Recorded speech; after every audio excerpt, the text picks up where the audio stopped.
The morning light filtered through the floor-to-ceiling windows of the Manhattan penthouse, casting long shadows across marble floors that cost more than most people made in a year.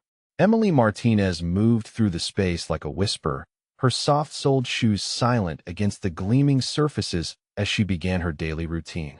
At 26, she had perfected the art of invisibility, a skill that served her well in her position as housekeeper to one of the most dangerous men in New York. She wondered sometimes if people in different parts of the country, maybe somewhere quieter like Montana or Vermont, lived lives where they could move through their own homes without thinking about making noise, without calculating every step. Here in the heart of Manhattan's criminal underworld, silence was survival. Emily tucked a strand of dark hair behind her ear as she arranged fresh white orchids in the crystal vase on the dining room table. She had learned through careful observation that Marco Salvatore preferred white flowers, that he noticed when they were changed, though he never commented. She hummed softly under her breath, a habit she had developed during the lonely, early morning hours when the penthouse belonged to her alone. What she did not know was that Marco had been listening to that soft humming for months, had come to associate the sound with peace in a life that offered precious little of it. From his office 20 feet away, Marco sat behind his mahogany desk, phone pressed to his ear as he discussed shipping schedules that had nothing to do with legitimate cargo. His attention, however, was divided between the conversation about weapons smuggling and the woman moving through his home with practiced efficiency. He watched her through the glass walls that separated his office from the main living area, tracking her movements with an intensity that should have concerned him. Emily Martinez had been working for him for 8 months, and in that time, she had become as essential to his daily existence as breathing. She arrived each morning at 6:30, always carrying a travel mug of coffee that smelled like vanilla and cinnamon. She favored her left ankle slightly. He had noticed, probably an old injury that still bothered her when it rained. She took her breaks on the balcony when weather permitted, turning her face toward the sun like a flower seeking light. These observations had accumulated without his permission, filing themselves away in his mind until he knew her habits better than his own. It was problematic, this awareness of his housekeeper. Marco Salvatore did not notice housekeepers. He noticed threats, opportunities, and women who moved in his social circle with the appropriate breeding and connections. He did not notice quiet women who cleaned his home and disappeared into the background. Yet here he was, ending a conversation about a $50 million arms deal because Emily had moved to the windows and the morning light was turning her skin golden. Lorenzo, his second-in-command, finished explaining the details of the shipment and waited for Marco's response. Marco forced his attention back to the conversation, but his eyes remained on Emily as she cleaned the windows with careful, methodical strokes. When Marco hung up the phone, he found himself studying her profile as she worked. Emily had the kind of quiet beauty that revealed itself gradually, the sort that made a man look twice and then find himself unable to look away. Her dark hair was always pulled back in a simple ponytail, practical for work, but revealing the elegant line of her neck. Her movements were economical, graceful in their efficiency, and when she thought she was unobserved, she sometimes paused to look out at the city with an expression of such wistful longing that it made something in his chest tighten. Emily felt the weight of observation, but dismissed it as paranoia. Men like Marco Salvatore did not notice women like her. She was part of the furniture, invisible help that kept his world running smoothly. The reminder stung more than it should have. She had no business harboring secret feelings for a man who lived in a different universe, a man whose idea of casual conversation involved discussing how to dispose of bodies. Still, she could not help but notice things about him. The way he took his coffee black, but added a single spoon of sugar when he thought no one was watching. How he stood a little straighter when he was angry, his shoulders squaring in a way that made smart people step back. The scar that ran along his left jawline, thin and white, a mark from some violence in his past that had carved itself into his skin and somehow only made him more beautiful. These thoughts were dangerous. Emily knew this, reminded herself daily that Marco Salvatore was her employer, nothing more. He was also a criminal, a man who hurt people for a living, who commanded an organization built on violence and fear. The rational part of her mind cataloged these facts carefully, used them as armor against the inconvenient attraction that had been growing stronger each day. The problem was that the Marco she observed in quiet moments did not match the reputation that preceded him. She had seen him sit with his elderly neighbor Mrs. Chun when she was sick, bringing her soup and staying until her daughter arrived from New Jersey. She had watched him take a phone call from what sounded like a terrified mother, his voice going gentle as he promised to find her missing son. These glimpses of unexpected humanity undermined her ability to maintain professional distance. Emily finished with the windows and moved toward the kitchen to prepare Marco's breakfast. She had learned his preferences through trial and error in the early weeks, noting which meals disappeared completely and which came back barely touched. He liked his eggs over easy, his bacon crisp but not burned, his toast golden brown with butter on the side, never applied. Coffee strong enough to wake the dead, served in the blue ceramic mug his mother had given him, though Emily had never met the woman who had raised the most feared man in Little Italy. As she worked, Emily allowed herself the luxury of imagining a different life, one where she moved through this kitchen because it was hers, because she belonged here. In her fantasy, Marco looked at her the way men in movies looked at women they loved, with recognition and desire and the kind of fierce protectiveness that made a woman feel precious. She imagined conversations that went deeper than discussions about grocery lists and scheduling, touches that lingered, kisses that made the rest of the world disappear. The fantasy was interrupted by the sound of heels on marble. Emily looked up to see a stunning brunette entering the kitchen, her designer dress probably worth more than Emily's monthly salary. The woman looked around with the casual entitlement of someone accustomed to being catered to, her gaze sliding over Emily, as if she were part of the appliances. Isabella Romano, Emily realized, recognizing the woman from society pages and the occasional photograph on Marco's desk. Beautiful, connected, appropriate. Everything Emily was not. Isabella, Marco called, emerging from his office with a smile that Emily had never seen directed at her. The warmth in his voice made Emily's chest tighten with something that felt suspiciously like jealousy. "Darling," Isabella replied, moving toward him with practiced grace. "I was hoping you would join me for lunch today. There are some people I would like you to meet." Emily turned back to the stove, focusing intently on the eggs that suddenly required all of her attention. She did not need to witness this interaction, did not need to see Marco with the kind of woman he was supposed to be with. The reminder of her place in his world was clear enough. Marco, however, found his attention divided once again. Even as he made appropriate responses to Isabella's chatter about mutual acquaintances and social obligations, part of his mind remained aware of Emily's presence in the kitchen. He noticed the subtle stiffening of her shoulders, the way she kept her back turned even when Isabella's voice rose in the particular laugh she used when she wanted attention. When Isabella suggested they move their conversation somewhere more private, Marco agreed, but not before glancing toward the kitchen where Emily was plating his breakfast with the same careful attention she brought to everything. Something about her posture troubled him, though he could not identify what had changed. Emily heard them leave and allowed herself a moment to breathe. This was her reality, she reminded herself. She was the help. Marco Salvatore was her employer, and Isabella Romano was the kind of woman who belonged in his world. Any feelings she had developed were her problem to manage, not his concern.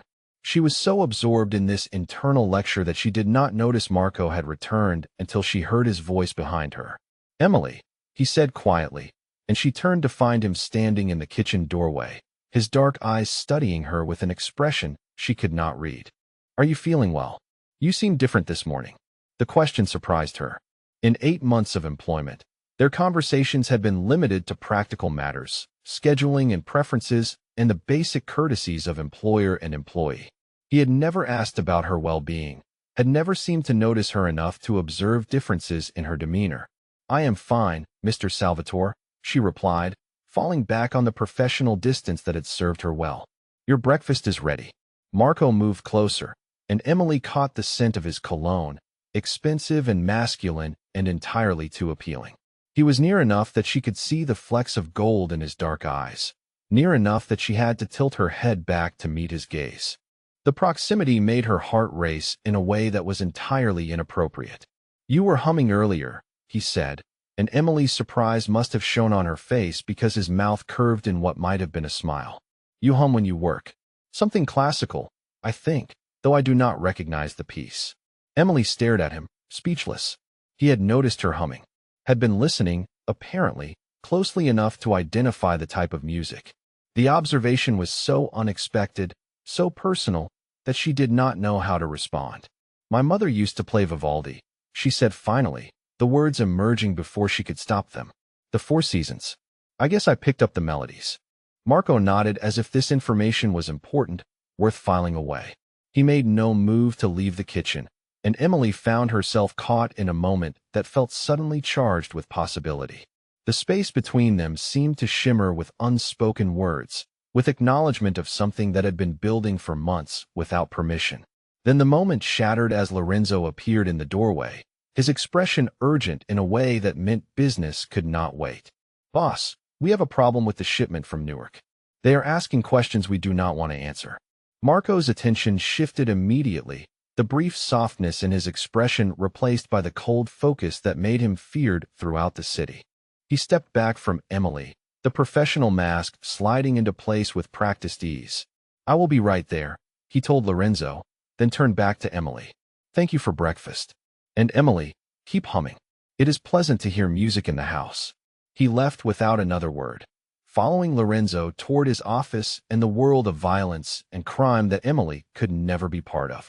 She stood alone in the kitchen, her heart still racing from their brief interaction, trying to process what had just happened. Marco Salvatore had noticed her humming, had listened to it, found it pleasant, wanted her to continue. The knowledge was dangerous, a crack in the armor she had built around her inconvenient feelings. If he was aware of her humming, what else had he noticed? What other small details of her existence had registered in that sharp mind of his? Emily forced herself to return to work, cleaning the breakfast dishes and preparing for the rest of her day.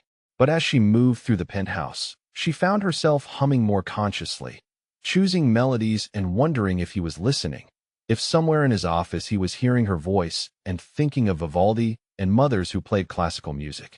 The afternoon brought its usual routine. Emily worked through the penthouse systematically, cleaning and organizing with the same attention to detail she had maintained for 8 months. But today felt different, charged with new awareness. Every sound from Marco's office made her wonder if he was thinking about their conversation, if he was listening for her voice. Around 3 o'clock, her sister Rosa called, her voice bright with the particular kind of energy that meant she had been planning something Emily was not going to like. Emily, Rosa said without preamble, I have found the perfect man for you. Emily sank into one of the kitchen chairs, already exhausted by the conversation. Rosa, I have told you, I am not interested in being set up. You are 26 years old, Rosa continued as if Emily had not spoken. You work for some rich guy who does not even notice you exist, and you spend your evenings reading books and watching cooking shows. This is not a life, Hermana. This is existing. The words stung because they were true. Emily did spend her evenings alone, did lose herself in books and television shows because reality was too complicated to navigate. And the part about Marco not noticing her, well, that had been true until this morning. His name is David Chun, Rosa continued, clearly warming to her subject. He is a teacher, Emily. Nice, stable, normal. He has never been arrested, never hurt anyone, probably never even gotten a speeding ticket. He is exactly what you need. Emily thought about Marco's dark eyes and the way he had said her name, the warmth in his voice when he talked about her humming. David Chun sounded lovely, and completely wrong for her in ways Rosa could never understand. Rosa, I appreciate what you are trying to do, but... No buts, Rosa interrupted. I have already told him about you. You are meeting him Friday night for dinner at Benedetto's on Mulberry Street. 7 o'clock. Wear something red, it brings out your skin tone. Rosa hung up before Emily could protest further, leaving her staring at her phone and wondering how her life had become so complicated. A blind date with a nice teacher who would undoubtedly be sweet and appropriate, and everything she should want. Everything that was not Marco Salvatore with his dangerous eyes and violent hands, and the way he listened to her humming like it mattered. Emily spent the rest of the afternoon trying to focus on work while her mind spun through possibilities. Maybe Rosa was right. Maybe what she needed was to remember that there was a world outside this penthouse, Men who lived normal lives and offered normal relationships. Men who did not carry guns or discuss murder over breakfast or command criminal organizations with ruthless efficiency. But as she moved through Marco's space, touching his things and breathing in the faint scent of his cologne that lingered in the air, she knew that David Chun would never make her heart race the way it had this morning when Marco stepped close to her in the kitchen. The teacher would never look at her with the intensity that had made her feel seen, truly seen, for the first time in her adult life. Emily was arranging fresh towels in Marco's bathroom when she heard voices from his office, Lorenzo's urgent tone carrying through the walls. Something about territory disputes and messages that needed to be sent, the kind of conversation that reminded her exactly who Marco was and what he did for a living. The violence in his world was not theoretical, not something she could romanticize or ignore. She finished her work quickly and gathered her things, suddenly desperate to leave the penthouse and the confusing tangle of feelings that seemed to grow stronger each day. As she headed toward the door, Emily caught sight of Marco through the glass walls of his office. He was leaning back in his chair, listening to Lorenzo with the kind of focused attention he brought to everything. But as she watched, his gaze shifted toward her. For a moment, their eyes met across the space that separated them. Emily felt the impact of that look like a physical thing, warmth spreading through her chest and making it difficult to breathe. Marco's expression was unreadable, but something in his dark eyes made her think of the way he had said her name that morning, the careful attention he had paid to her explanation about Vivaldi. Then Lorenzo said something that drew Marco's attention back to business, and Emily hurried toward the door before she could be caught staring. She had work tomorrow, and the day after that, and the day after that. She had a life to live and decisions to make about nice teachers and red dresses, and whether she was brave enough to step outside the safety of her invisible existence. But as Emily waited for the elevator, she found herself humming again, choosing melodies from the Four Seasons and wondering if somewhere behind her, Marco Salvatore was listening and thinking about the woman who brought music into his dangerous world. The elevator doors closed on the penthouse and its secrets, but Emily carried the memory of this morning with her, the knowledge that she had been seen and noticed and found worthy of attention by a man who noticed very little beyond threats and opportunities. It was dangerous knowledge, the kind that could change everything if she let it. Emily Martinez had spent 8 months perfecting the art of invisibility, but today she had discovered something infinitely more terrifying than being seen. She had discovered that she wanted to be seen, wanted to be noticed and valued and chosen by the most dangerous man in New York. The question now was whether she was brave enough to let herself be visible, to step out of the shadows and into whatever light Marco Salvatore might offer. The answer would determine everything that came next for both of them. Friday evening arrived with the kind of crisp autumn air that made New York feel electric with possibility. Emily stood in her small studio apartment, staring at her reflection in the full-length mirror Rosa had insisted she buy, and barely recognized the woman looking back at her. The red dress Rosa had chosen clung to curves Emily had forgotten she possessed, the deep crimson fabric making her skin glow and her dark eyes appear almost luminous. Rosa had arrived 3 hours early, armed with makeup brushes and hair tools and the kind of determination that brooked no argument. She had transformed Emily's usual simple ponytail into soft waves that cascaded over her shoulders, had painted her lips the same deep red as the dress, had somehow made her eyes appear larger and more mysterious with careful application of shadows and liner. "You look like a completely different person," Rosa said, stepping back to admire her handiwork. "David Chun is going to forget how to speak when he sees you." Emily turned sideways, studying her profile with something approaching disbelief. The woman in the mirror was sophisticated, striking, the kind of woman who belonged in expensive restaurants and luxury cars. Nothing like the invisible housekeeper who spent her days moving through Marco Salvatore's penthouse like a whisper. The thought of Marco made her stomach flutter with nerves she could not name. What would he think if he saw her like this? Would he even recognize her? The questions were pointless, dangerous even, but they circled through her mind as she applied the final touches of lipstick and gathered her small clutch purse. "I should go," Emily said, checking her watch. "I do not want to be late." Rosa hugged her carefully, mindful of the makeup and hair. "Have fun," Hermana.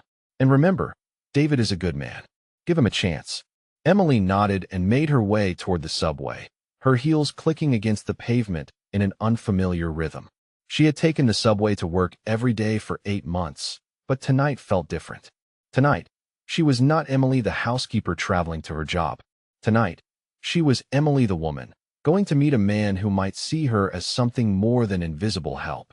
The train ride to Manhattan passed in a blur of nervous energy and second thoughts. Emily found herself thinking about Marco's observation that morning, the way he had listened to her humming and found it pleasant. She wondered what he was doing tonight, whether Isabella Romano was sharing his evening, whether he would even notice that his housekeeper was not in the penthouse for once. By the time Emily emerged from the subway station, her confidence was wavering.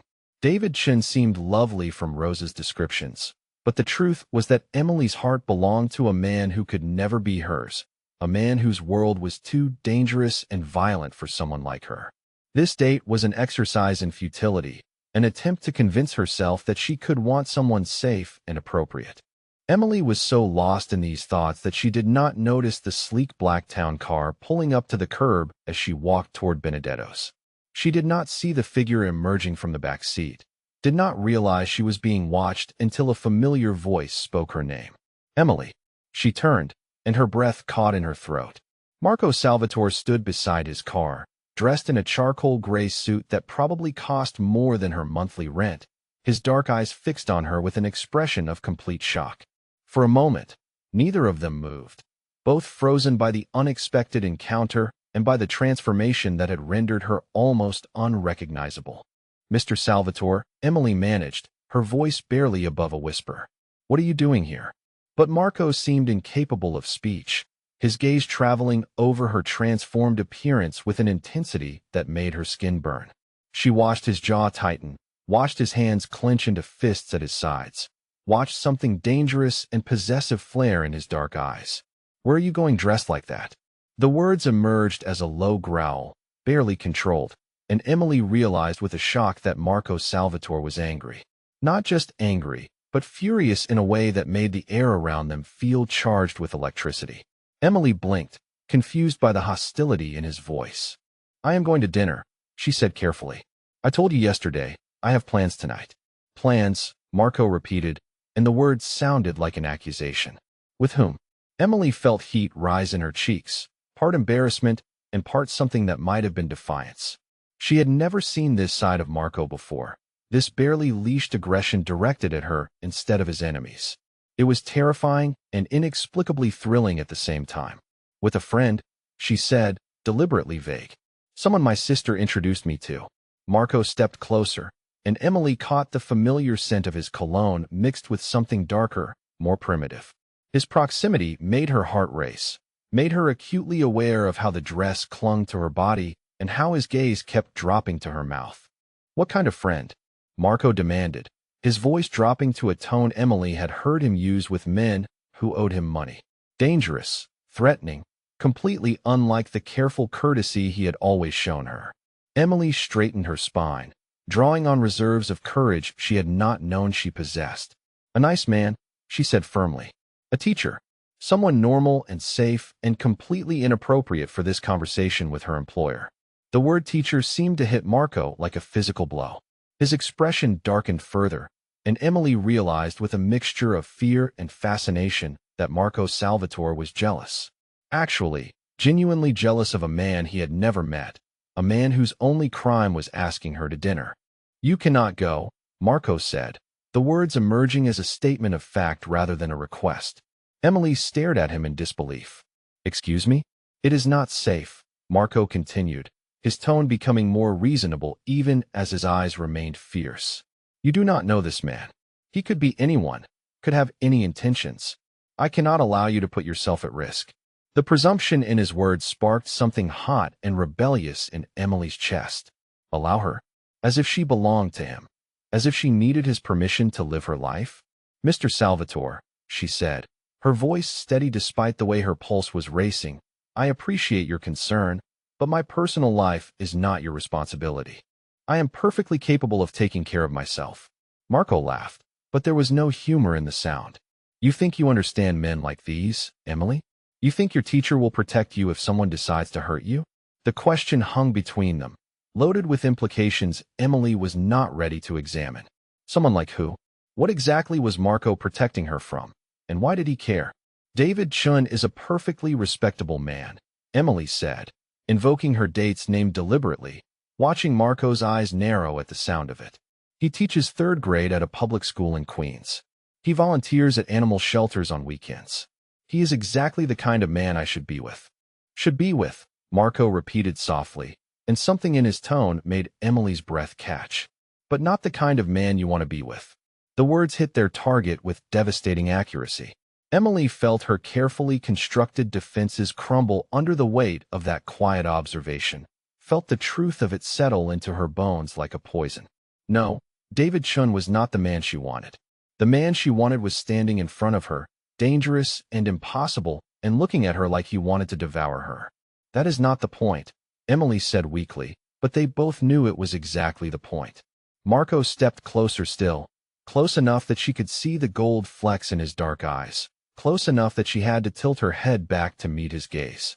His proximity was overwhelming, making it difficult to think clearly, difficult to remember why this conversation was so dangerous.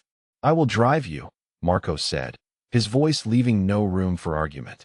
To this dinner with your teacher. I will ensure you arrive safely. Emily's eyes widened. You cannot be serious.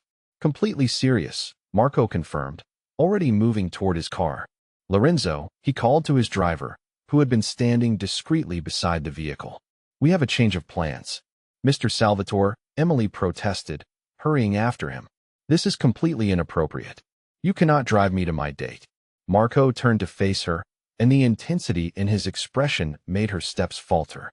Watch me, he said simply, then held open the car door with the kind of courtesy that somehow felt more like a command. Emily stood frozen on the sidewalk, torn between the sensible voice in her head that screamed this was a terrible idea and the treacherous part of her heart that wanted to sink into that luxurious car and spend the evening in Marco's presence, even under these impossible circumstances. Emily, Marco said softly, and her name in his voice was like a physical caress. Please. The please undid her. In all their months of professional interaction, Marco had never asked her for anything, had never shown her this kind of vulnerability. The word hung between them like a bridge, an invitation to step across the line that separated employer from employee, safety from danger. Against every instinct for self-preservation she possessed, Emily slid into the back seat of the town car. Marco settled beside her, close enough that she could feel the heat radiating from his body, close enough that every breath brought his scent into her lungs. The interior of the car was all leather and quiet luxury, insulated from the noise of the city outside, creating an intimate cocoon that made the space between them feel charged with electricity. Where are we going? Lorenzo asked from the front seat, his tone carefully neutral despite what must have been significant curiosity about this unprecedented situation. Benedetto's on Mulberry Street, Marco replied, his gaze never leaving Emily's face. And Lorenzo, take your time. There is no rush. Emily felt her cheeks burn at the implication in his words, at the suggestion that he was deliberately prolonging their time together. She stared out the window, trying to ignore the way Marco's presence filled the car, trying to forget how magnificent he looked in the charcoal suit that emphasized his broad shoulders and lean build. Tell me about this, teacher, Marco said after they had been driving for several minutes, his voice deceptively casual. His name is David Chun, Emily replied, forcing herself to focus on the conversation. He is 28, born in Queens, graduated from NYU with a degree in elementary education. How long have you known him? Marco asked, and Emily noticed his hands were clenched into fists against his thighs. I have never met him, Emily admitted. Rosa arranged this. She thinks I need to get out more, meet nice men, start dating. And what do you think? Marco's voice was carefully controlled, but Emily could hear the tension beneath the surface.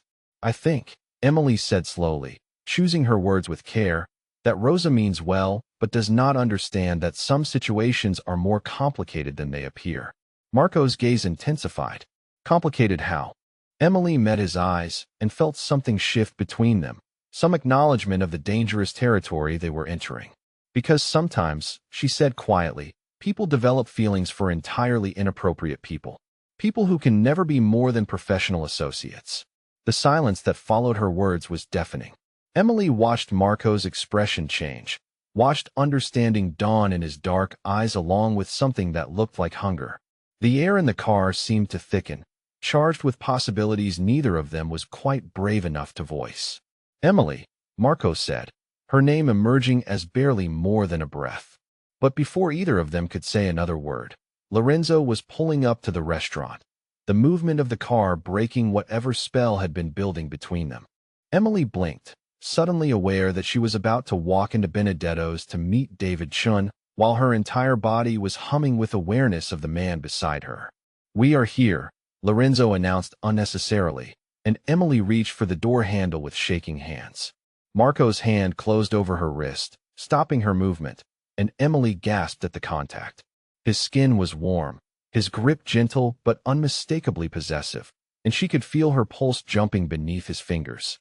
"Emily," he said, his voice rough with some emotion she could not identify. "This teacher, he does not deserve you." The words hit her like a physical blow, not because they were cruel, but because they were said with such quiet certainty, such complete conviction. Marco was looking at her like she was precious, like she was worth protecting and fighting for, and Emily felt something crack open in her chest. "Mr. Salvatore," she whispered, but she could not finish the thought, could not find words for the tangle of emotions his touch and his words had unleashed. Marco released her wrist slowly, his fingers trailing against her skin in a caress that made her shiver. "Go," he said softly. "Have your dinner with the safe, appropriate teacher. But remember what I said." Emily nodded, though she was not sure what exactly she was agreeing to, and slipped out of the car on legs that felt distinctly unsteady. As she walked toward the restaurant, she could feel Marco's gaze burning into her back, could sense him watching her every movement with the focused intensity of a predator. Inside Benedetto's, Emily was greeted by a hostess who directed her to a table where David Chun was already waiting. He rose as she approached, and Emily's first impression was that Rosa had been right about him being nice. David was pleasant-looking in an understated way, with kind eyes behind wire-rimmed glasses and a smile that was genuine and welcoming.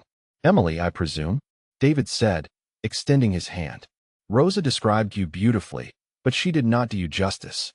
Emily shook his hand and allowed him to seat her, going through the motions of polite conversation while part of her mind remained in the back seat of Marco's car, replaying every word of their charged exchange. David was exactly as advertised, sweet, intelligent, genuinely interested in getting to know her. Under normal circumstances, Emily might have found herself charmed by his gentle humor and obvious sincerity. But these were not normal circumstances. Emily's skin still tingled where Marco had touched her wrist, her body still hummed with awareness of his proximity, and she found it almost impossible to concentrate on David's stories about his students and his weekend volunteer work. "You seem distracted," David observed after they had ordered their meals. "Is everything all right?"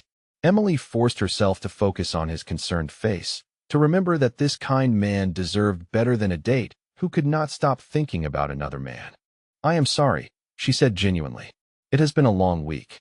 Tell me more about your work with the animal shelter."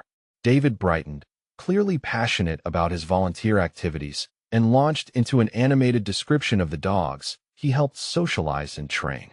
Emily tried to listen, tried to engage with his enthusiasm, but her attention kept drifting toward the window that faced the street, where she could see Marco's town car still parked at the curb. He was waiting for her, actually waiting, like some sort of bodyguard or jealous boyfriend, and the knowledge made it impossible to think about anything else. What was he doing out there? Was he watching the restaurant? Planning to interrogate David when the evening ended?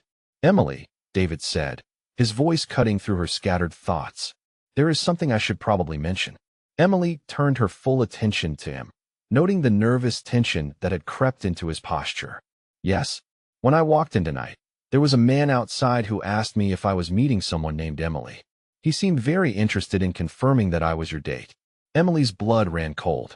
Marco had approached David, had spoken to him before they had even met. The possessive implications of that action made her head spin. "What did he look like?" Emily asked, though she already knew the answer. "Tall, well-dressed, expensive suit. Dark hair, intense eyes. He had the kind of presence that makes you want to answer his questions even when you know you probably should not. Emily closed her eyes briefly, trying to process this information.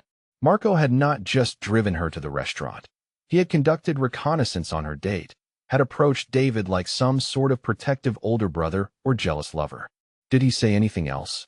Emily asked. David shifted uncomfortably in his seat. He asked if I had honorable intentions toward you, and he suggested that if I did not treat you with the utmost respect, he would be very disappointed. The words sent heat rushing through Emily's veins, a mixture of embarrassment and something that felt dangerously like pleasure. Marco was claiming her, protecting her, acting like she belonged to him even though they had never so much as touched hands before tonight. Emily, David continued, his voice gentle but concerned, I have to ask, who is that man to you? Because he looked at me like he was considering whether I was worth the effort of disposing of my body. Emily's eyes snapped open, meeting David's worried gaze across the table. She could see the exact moment when realization dawned in his expression, when he understood that he was not really competing with a teacher or accountant or any other safe, appropriate man. He is my employer, Emily said quietly, the words feeling inadequate for the complex reality of her relationship with Marco. Your employer, David repeated slowly. And does your employer typically threaten the men you date? Emily felt heat burn in her cheeks. He did not threaten you, she said, though even as the words left her mouth, she wondered if that was entirely true. David smiled ruefully. Emily, I am a third-grade teacher. I spend my days with 80-year-olds who think the height of intimidation is threatening to tell their parents about missed homework. I know a threat when I hear one, even when it is delivered with perfect politeness. Emily stared at him, unsure how to respond to his unexpected insight and obvious intelligence. David Chun was proving to be far more perceptive than Rosa had indicated, and infinitely more understanding than Emily had any right to expect. I am sorry, Emily said finally. This situation is complicated in ways I did not expect when I agreed to this dinner. David leaned back in his chair, studying her with eyes that held more wisdom than she had given him credit for. You are in love with him, he said matter-of-factly, not accusingly, but with the gentle certainty of someone who recognized the truth when he saw it. Emily opened her mouth to deny it, then closed it again, realizing that there was no point in pretending. Yes, she whispered, the admission feeling like stepping off a cliff into unknown territory. And he is in love with you, David continued, his tone remaining kind despite the obvious end of their romantic evening. I have never seen a man look more possessive than your employer did when he approached me tonight. Emily's heart lurched at the suggestion, at the possibility that Marco's jealousy might indicate deeper feelings than mere protectiveness. But even if that were true, even if Marco felt something for her beyond professional concern, the reality of their situation remained unchanged. It does not matter, Emily said sadly. He lives in a different world than I do. We can never be more than we are now. David reached across the table and covered her hand with his, the gesture friendly rather than romantic. Emily, he said gently, I have been teaching children for 6 years, and if there is one thing I have learned, it is that walls only seem insurmountable until someone is brave enough to climb them. Before Emily could respond to his unexpected wisdom, a shadow fell across their table.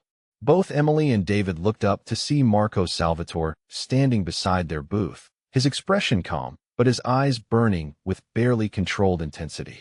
Good evening, Marco said, his voice perfectly polite and utterly terrifying. I hope I am not interrupting, but I wanted to introduce myself properly.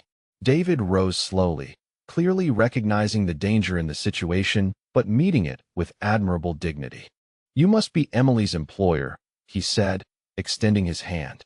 David Chun, thank you for ensuring Emily arrived safely. Marco shook David's hand, and Emily watched the exchange with fascination and growing dread. Both men were being perfectly civilized, but she could see the undercurrents of territorial assessment running beneath the surface courtesy. Marco Salvatore, Marco replied, his grip probably just a little too firm, his smile just a little too sharp. I trust you are taking good care of Emily tonight. Of course, David said, his voice steady despite the obvious intimidation factor of Marco's presence. Emily is delightful company. Marco's smile became more genuine at David's words, as if he appreciated hearing Emily praised even by a rival. She is indeed exceptional, he agreed, his gaze shifting to Emily with an intensity that made her breath catch. Which is why I take her welfare very seriously. The threat in those words was unmistakable, delivered with the kind of quiet authority that suggested terrible consequences for anyone who failed to heed the warning. David, to his credit, did not flinch or back down, but Emily could see him processing the full implications of the situation he had unwittingly entered. "Mr. Salvatore," Emily said, her voice sharper than she intended, "this is completely inappropriate. David and I are trying to have dinner." Marco turned that burning gaze on her, and Emily felt her defiance waver under the weight of his attention. "Of course," he said smoothly. "Please do not let me interrupt your meal. I simply wanted to ensure that Mr. Chun understood how precious you are to those who care about you." With that parting shot, Marco inclined his head politely to David and walked away, leaving behind a silence that stretched uncomfortably across the table. Emily watched him go, her heart pounding with a mixture of embarrassment and something that felt treacherously like triumph. Marco had claimed her publicly, had marked his territory as clearly as if he had physically dragged her away from the table. The possessive display should have appalled her, should have made her angry at his presumption and his interference. Instead, it made her feel desired and protected and infinitely more precious than she had ever imagined possible. "Well," David said after a moment, his voice carefully light, "that was certainly interesting." Emily turned back to him, seeing the understanding and resignation in his kind eyes. "I am so sorry," she began, but David held up a hand to stop her. "Do not apologize," he said gently. "I knew within 5 minutes of sitting down that your heart was elsewhere. And after meeting the man who holds it, I understand why." Emily felt tears prick at her eyes, moved by David's unexpected grace and kindness. "You are a good man, David Chun," she said sincerely. "Some woman is going to be very lucky to find you." David smiled ruefully. "And you are going to be very busy navigating whatever comes next with your intimidating employer. For what it is worth, Emily, I think he would burn down the world to keep you safe." The words sent a shiver of recognition through Emily's body, because she suspected David was right. Marco would burn down the world to protect her, would destroy anyone who threatened her, would move heaven and earth to ensure her happiness. The knowledge was terrifying and intoxicating in equal measure. Emily and David finished their dinner with the easy conversation of two people who had recognized that romance was not in their future, but that friendship might be possible. David insisted on paying the check, walking Emily to the door with old-fashioned courtesy that made her appreciate Rose's matchmaking efforts even as she acknowledged their futility. Outside the restaurant, Marco's town car waited exactly where Emily had left it, like some sort of sleek predator ready to spirit her away from the safe, normal world David represented and back into the dangerous territory of her employer's attention. "Thank you for dinner," Emily said to David, meaning it despite everything that had transpired. "Thank you for being honest," David replied, then surprised her by leaning down to kiss her cheek in a gesture that was purely friendly. "And Emily, be careful. Men like your Marco Salvatore do not love halfway. When they claim someone, they claim them completely." With that warning, David walked away into the New York night, leaving Emily standing on the sidewalk with her heart racing and her mind spinning with possibilities she was not sure she was brave enough to consider. Behind her, she could hear the car door opening, could sense Marco waiting for her with the patient intensity of a man who had already won a battle she had not realized was being fought. Emily turned toward the car and the dangerous, impossible man who waited inside, knowing that whatever happened next would change everything between them forever. The ride back to the penthouse passed in charged silence, the air between Emily and Marco thick with unspoken words and dangerous possibilities. Emily sat rigidly in her corner of the back seat, hyper-aware of every breath Marco took, every subtle shift of his body, every glance he cast in her direction when he thought she was not looking. The red dress that had made her feel confident and beautiful now felt like armor that was far too thin, offering no protection against the intensity of his attention.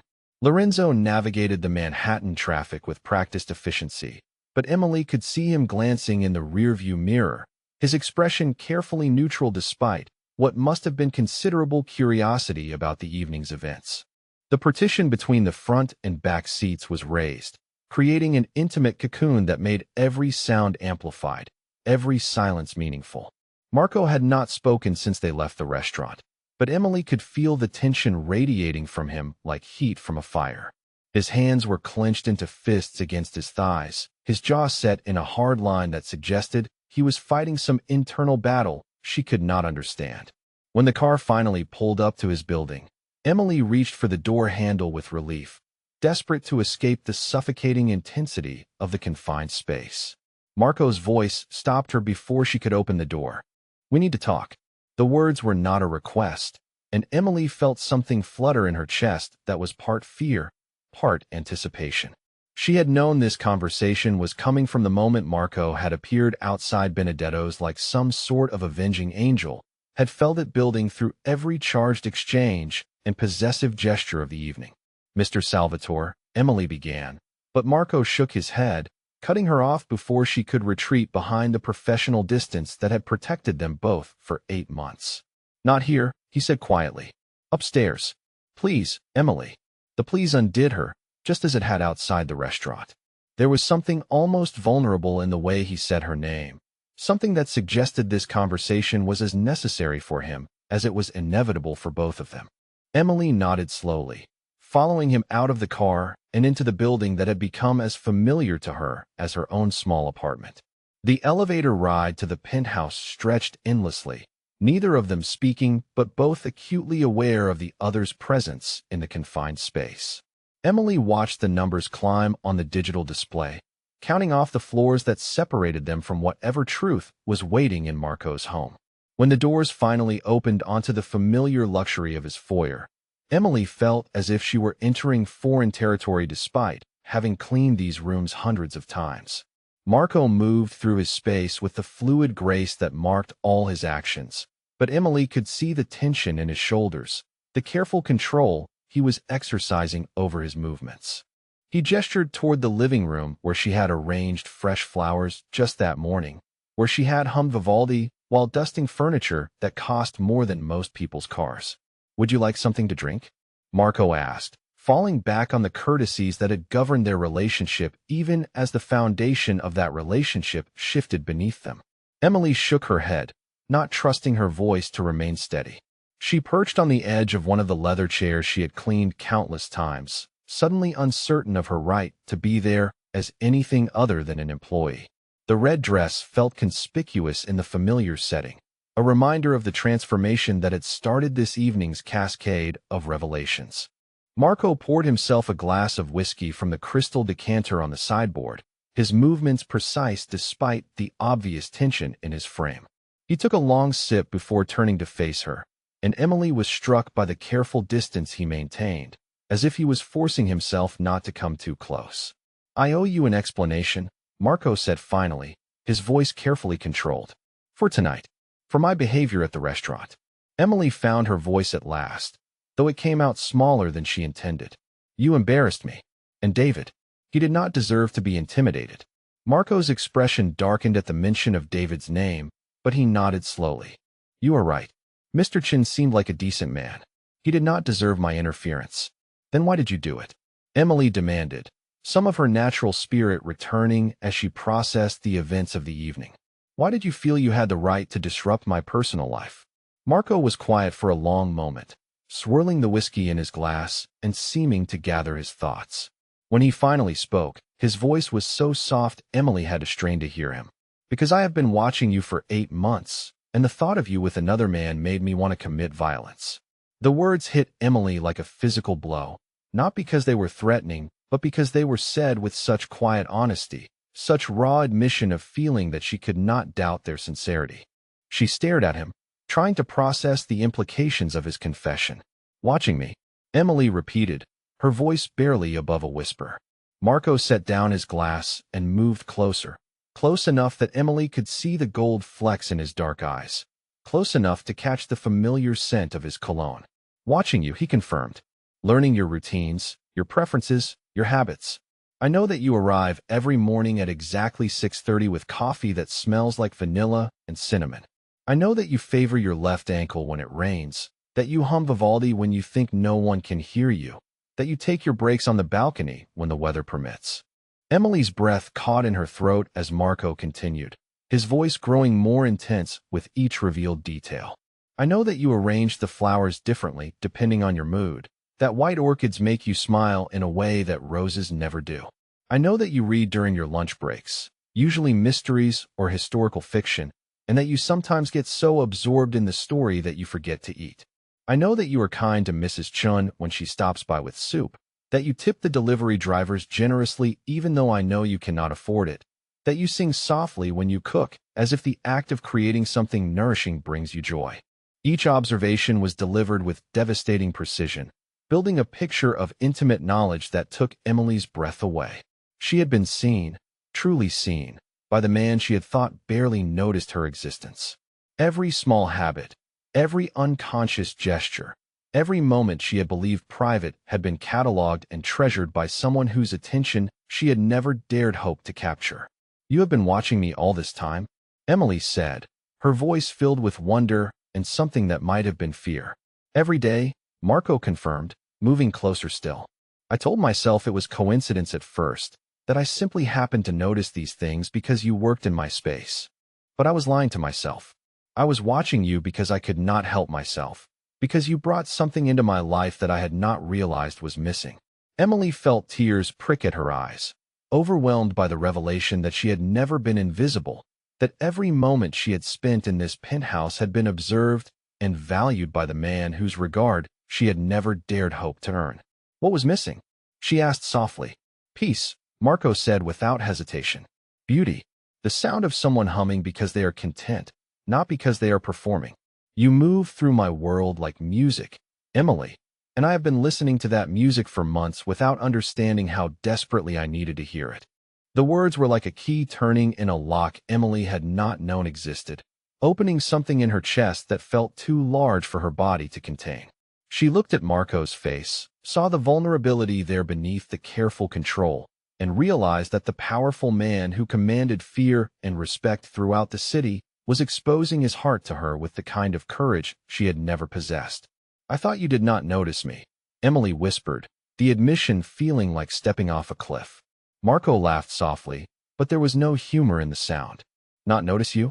Emily, you are the first thing I think about when I wake up and the last thing on my mind before I sleep.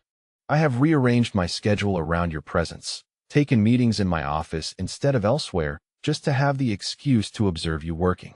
I have become obsessed with a woman who cleans my home, and I have been losing my mind trying to figure out how to tell you without destroying the only peace I have known in years.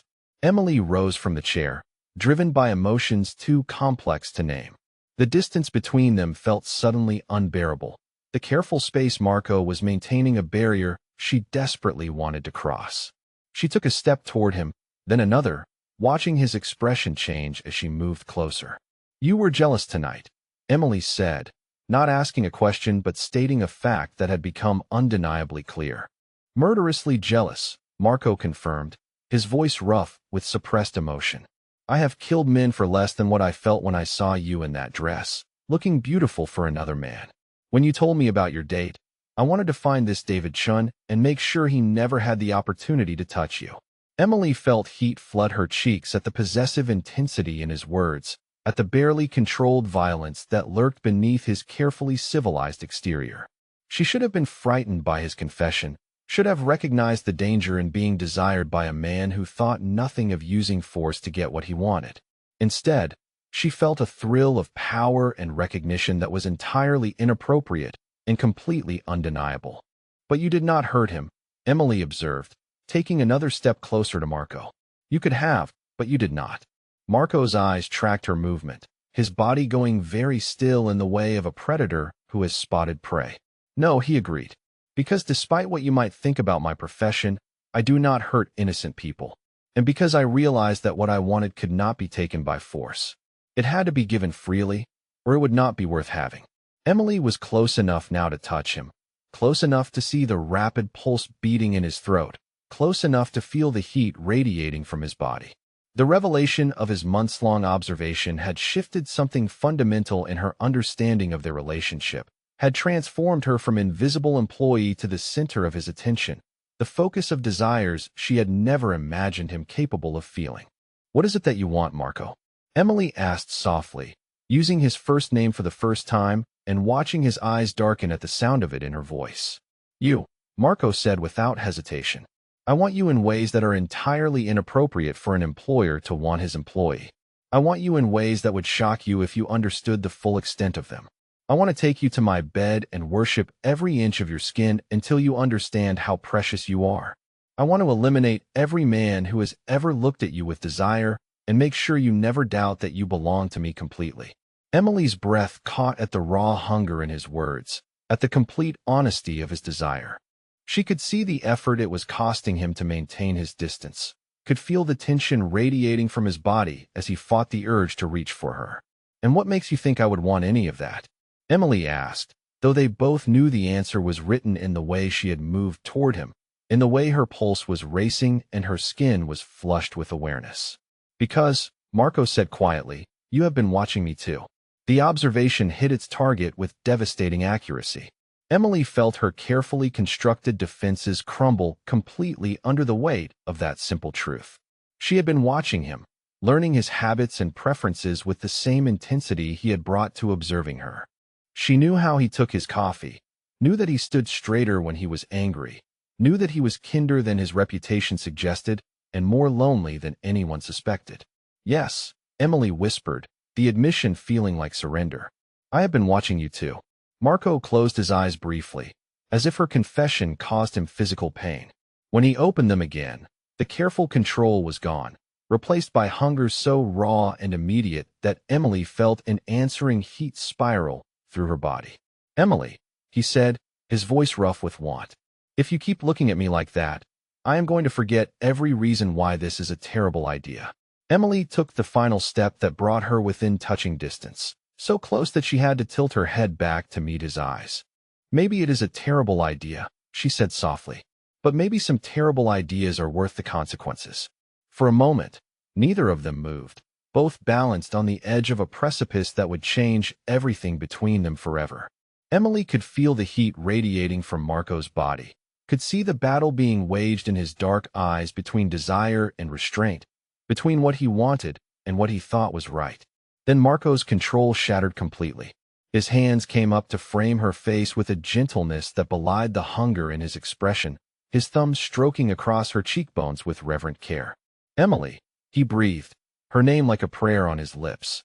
Emily's hands found the lapels of his suit jacket, her fingers curling into the expensive fabric as she anchored herself against the tide of sensation his touch unleashed. She had dreamed of this moment for months, had imagined what it would feel like to be touched by him with intention rather than accident, with desire rather than professional courtesy. The reality was overwhelming. Marco's touch was electric, sending shocks of awareness through her entire body. She could feel herself trembling under his hands, could feel months of suppressed longing rising to the surface like a tide that had been held back too long. "Are you certain?" Marco asked, his voice barely recognizable. "Because if we do this, Emily, there is no going back. I will not be able to pretend that you are just my employee, will not be able to watch you move through my life without wanting to claim you in every way possible." Emily looked into his eyes and saw her own desire reflected there, saw the careful control he had maintained for months finally beginning to crack. She thought about David Chin's words outside the restaurant, about men like Marco Salvatore not loving halfway, about the complete claiming he had described. She thought about 8 months of invisible longing, of moving through his world like a ghost while wishing desperately to be seen. She thought about the way he had watched her tonight, possessive and protective and utterly focused on her well-being in a way that made her feel precious beyond measure. "I am certain," Emily whispered, rising on her toes to close the distance between them. Marco's mouth came down on hers with the hunger of months of restraint finally unleashed. The kiss was nothing like the gentle, exploratory first kisses Emily had experienced before. It was possession and desperation and claim all at once. Marco's lips moving against hers with an intensity that stole her breath and made her knees weak. Emily melted into him, her hands sliding up to tangle in his dark hair as she opened her mouth to his invasion. Marco groaned against her lips, his arms coming around her waist to pull her closer, eliminating any space between their bodies. She could feel his heart racing against her chest, could taste the whiskey on his tongue as he explored her mouth with devastating thoroughness. The kiss seemed to last forever and end too soon simultaneously. When Marco finally pulled back, both of them were breathing hard, their bodies pressed together in a way that made rational thought nearly impossible. "Emily," Marco said, resting his forehead against hers, his voice rough with passion and something that might have been wonder. "What have you done to me?" Emily smiled, feeling drunk on the taste of him and the knowledge that she had the power to affect this dangerous, controlled man so completely.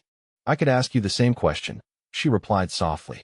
Marco's hands slid down to her waist, his touch burning through the thin fabric of the red dress. 8 months, he said, shaking his head as if amazed by his own restraint. "I have wanted to touch you for 8 months, and now I am not sure I will ever be able to stop." Emily felt heat pool low in her stomach at his words, at the promise implicit in his touch. "Then do not stop," she whispered, surprised by her own boldness. Marco's eyes darkened further, and Emily saw the exact moment when his legendary control began to fray at the edges. His hands tightened on her waist, his mouth dropping to press hot kisses along the column of her throat that made her gasp and arch against him. "Do you understand what you are asking for?" Marco murmured against her skin, his lips finding the sensitive spot where her neck met her shoulder. "Do you understand what it means to be mine, Emily?" The possessive words should have frightened her, should have reminded her of the dangerous world Marco inhabited and the violence that was never far from the surface of his carefully civilized exterior. Instead, they sent excitement coursing through her veins, made her feel desired and claimed and infinitely precious. "Show me," Emily breathed, her hands tightening in his hair. Marco pulled back to look at her, his expression serious despite the hunger burning in his dark eyes. "Once I claim you," he said quietly, "there is no going back to what we were before. You will not be my employee anymore, Emily. You will be mine, completely and without reservation. Is that what you want?" Emily looked at his face, saw the vulnerability beneath the intensity, and realized that Marco was offering her everything she had dreamed of and more. He was offering her a place in his dangerous world, a position of honor and protection that would transform her from invisible housekeeper to the most important person in his life. The offer was terrifying and intoxicating in equal measure. "Yes," Emily said firmly, meeting his eyes without wavering. "That is what I want." Marco studied her face for a long moment, as if searching for any sign of doubt or hesitation. When he found none, his expression shifted into something so tender and possessive that Emily felt her heart skip a beat. "Then you are mine," Marco said simply, sealing the words with another kiss that was somehow both claiming and worshipful. "Mine to protect, mine to cherish, mine to love." Emily kissed him back with all the longing she had suppressed for 8 months, pouring her answer into the connection of their mouths and the press of their bodies. She was his, completely and without reservation, and the knowledge filled her with a joy so intense it was almost painful. When they broke apart this time, both of them were trembling with the force of emotions too large to contain. Marco rested his cheek against the top of Emily's head, his arms wrapped around her as if he was afraid she might disappear.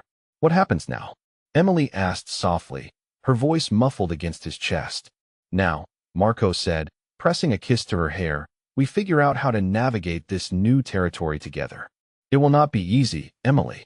My world is dangerous, and there are people who will try to use you to hurt me. Are you prepared for that?"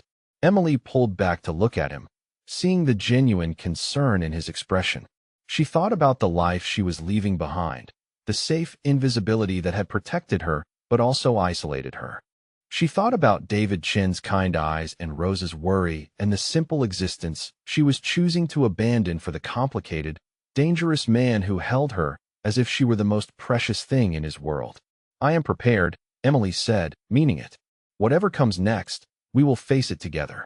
Marco smiled then, the first completely unguarded expression she had ever seen from him, and Emily felt her heart expand with love for this complex, dangerous, tender man who had been watching her with the same intensity she had brought to watching him. "Together," Marco agreed. lowering his head to claim her mouth once more. Whatever comes next, we face it together. As Marco's kiss deepened and Emily surrendered completely to the inevitability of their connection, she realized that her invisible existence was truly over. She was no longer the woman who moved through his world like a whisper, unnoticed and unimportant. She was the woman Marco Salvatore loved, the woman he would protect and cherish and claim with the full force of his dangerous devotion. The transformation was complete, and Emily Martinez had finally found the place where she belonged, in the arms of the most dangerous man in New York, who had been watching her with love long before either of them had the courage to acknowledge what was growing between them. Outside the windows of the penthouse, the city lights twinkled like stars, bearing witness to the moment when two people who had been circling each other for months finally stopped pretending that what they felt was anything other than the kind of love that changed everything forever. Monday morning arrived with the kind of gray October light that made everything in the city look sharp-edged and uncertain. Emily stood outside the penthouse building at exactly 6:25, 5 minutes earlier than her usual arrival time, staring up at the familiar glass and steel structure that had become the center of her world. Everything looked the same as it had for 8 months, but Emily felt as if she were seeing it all through different eyes. Friday night had changed everything between her and Marco, had shifted the foundation of their relationship so completely that Emily was no longer sure how to navigate the space between professional obligation and personal intimacy. She carried her travel mug of vanilla cinnamon coffee, wore the same simple black pants and white blouse she had always favored for work, moved through the lobby with the same quiet efficiency that had marked her presence since the day Marco hired her. But inside, Emily felt transformed. Her skin still tingled with the memory of Marco's hands, her lips still burned from the intensity of his kisses, and her heart raced every time she remembered the way he had looked at her when he called her his. The Emily Martinez who entered the building this morning was not the same woman who had left on Friday evening. That woman had been invisible, professional, carefully contained. This woman belonged to Marco Salvatore in ways that terrified and thrilled her in equal measure. The elevator ride to the penthouse felt longer than usual, each floor bringing her closer to a conversation she had no idea how to begin. What did one say to the dangerous man who had confessed months of secret obsession and claimed her with kisses that had made the world disappear? How did one behave when the careful professional boundaries that had governed every interaction had been shattered beyond repair? Emily used her key to enter the penthouse, expecting the usual silence of early morning and the familiar routine of beginning her workday before Marco emerged from his bedroom.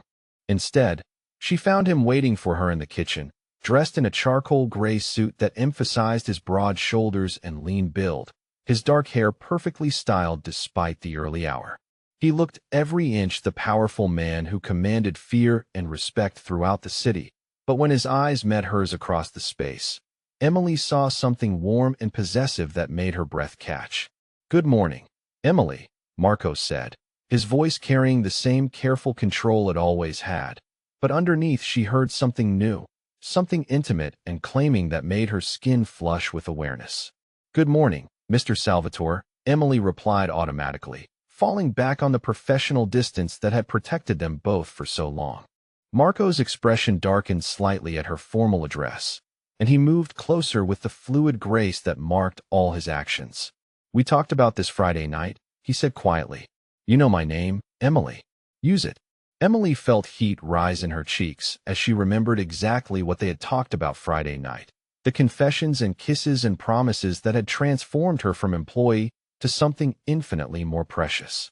"Marco," she said softly, testing the sound of his name on her lips and watching his eyes darken with satisfaction. "Better," Marco said, his mouth curving in what might have been a smile. "I have made breakfast. You will join me." The words were not a request, and Emily felt something flutter in her chest at the casual assumption of her time and attention. For 8 months, she had prepared Marco's meals and watched him eat them alone while she went about her cleaning duties. The idea of sharing the table felt like crossing another line, abandoning another piece of the professional relationship that had defined their interactions. "Marco, I should start work," Emily said carefully. "The flowers need to be changed, and you have meetings this morning that." "The meetings can wait," Marco interrupted smoothly. The flowers will survive another hour. But I will not survive watching you move around my home as if nothing has changed between us. Sit, Emily. Please. Emily looked at his face and saw the vulnerability beneath the commanding exterior, saw that this morning routine was important to him in ways that had nothing to do with convenience and everything to do with the claiming that had happened between them Friday night. She set down her coffee and allowed him to guide her to the dining table, where he had already laid out breakfast for two. The meal he had prepared was elaborate by Marco's usual standards. Eggs Benedict with perfectly poached eggs and hollandaise that looked restaurant quality, fresh berries arranged artfully on china that probably cost more than Emily's monthly rent, coffee served in matching cups that belonged to the formal set usually reserved for important guests. The attention to detail spoke of care and intention that made Emily's heart skip a beat. "You cooked this yourself?" Emily asked, accepting the cup of coffee Marco offered and noting that he had somehow known exactly how she preferred it, with just enough cream to turn it golden. "I have many skills," Marco replied, settling into the chair beside her rather than across from her, close enough that she could catch his familiar scent and feel the heat radiating from his body. "Most of them involve violence and intimidation, but I can also cook when properly motivated." Emily took a bite of the Eggs Benedict and closed her eyes at the perfection of it, the way the flavors blended together with the kind of expertise that spoke of considerable practice. "When did you learn to cook like this?" she asked. "My mother insisted that any man who expected to be properly fed needed to understand food himself," Marco explained, watching her eat with an intensity that made Emily hyper-aware of every bite. "She said that a man who could not take care of himself could not be trusted to take care of anyone else." Emily felt a pang of something that might have been nervousness at the mention of Marco's mother. In 8 months of working for him, she had heard Sofia Salvatore's voice on the phone, had seen her photograph on his desk, but had never met the woman who had raised the most feared man in Little Italy. From what Emily had gathered through overheard conversations, Sofia was a formidable woman who took considerable interest in her son's life and had very specific opinions about what constituted appropriate behavior for a man in his position. "Does your mother know about me?" Emily asked carefully, not sure she wanted to hear the answer. Marco's hand stilled on his coffee cup, and Emily saw something that might have been concern flicker across his expression. "She knows I employ a housekeeper," he said slowly. "She does not know that the housekeeper has become the most important person in my life." Emily felt her stomach tighten at the implications of his words. The idea of Sofia Salvatore's reaction to learning that her powerful son was romantically involved with his domestic help was enough to make Emily's appetite disappear entirely. She set down her fork and looked at Marco's carefully neutral expression. "She would not approve," Emily said, making it a statement rather than a question. Marco reached over and covered her hand with his touch warm and reassuring despite the tension in his posture. "My mother has very traditional ideas about appropriate marriages for men in our position," he admitted. "She believes in strategic alliances, families that can provide mutual benefit, women who understand the expectations and dangers of our world." "Everything I am not," Emily said quietly, pulling her hand away and feeling the familiar sting of being found inadequate. Marco's expression hardened, and he caught her hand again, his grip firm and unmistakably possessive. "Everything you are is perfect," he said fiercely. "You are kind and intelligent and beautiful, and you make me want to be a better man than I have any right to be. My mother's opinions do not change that." Before Emily could respond to his passionate declaration, her phone buzzed with an incoming call. She glanced at the screen and saw Rosa's name, her sister's timing impeccable as always. Emily considered letting it go to voicemail, but Rosa would only keep calling until she answered. "I need to take this," Emily said apologetically, accepting the call. "Rosa, what is it?"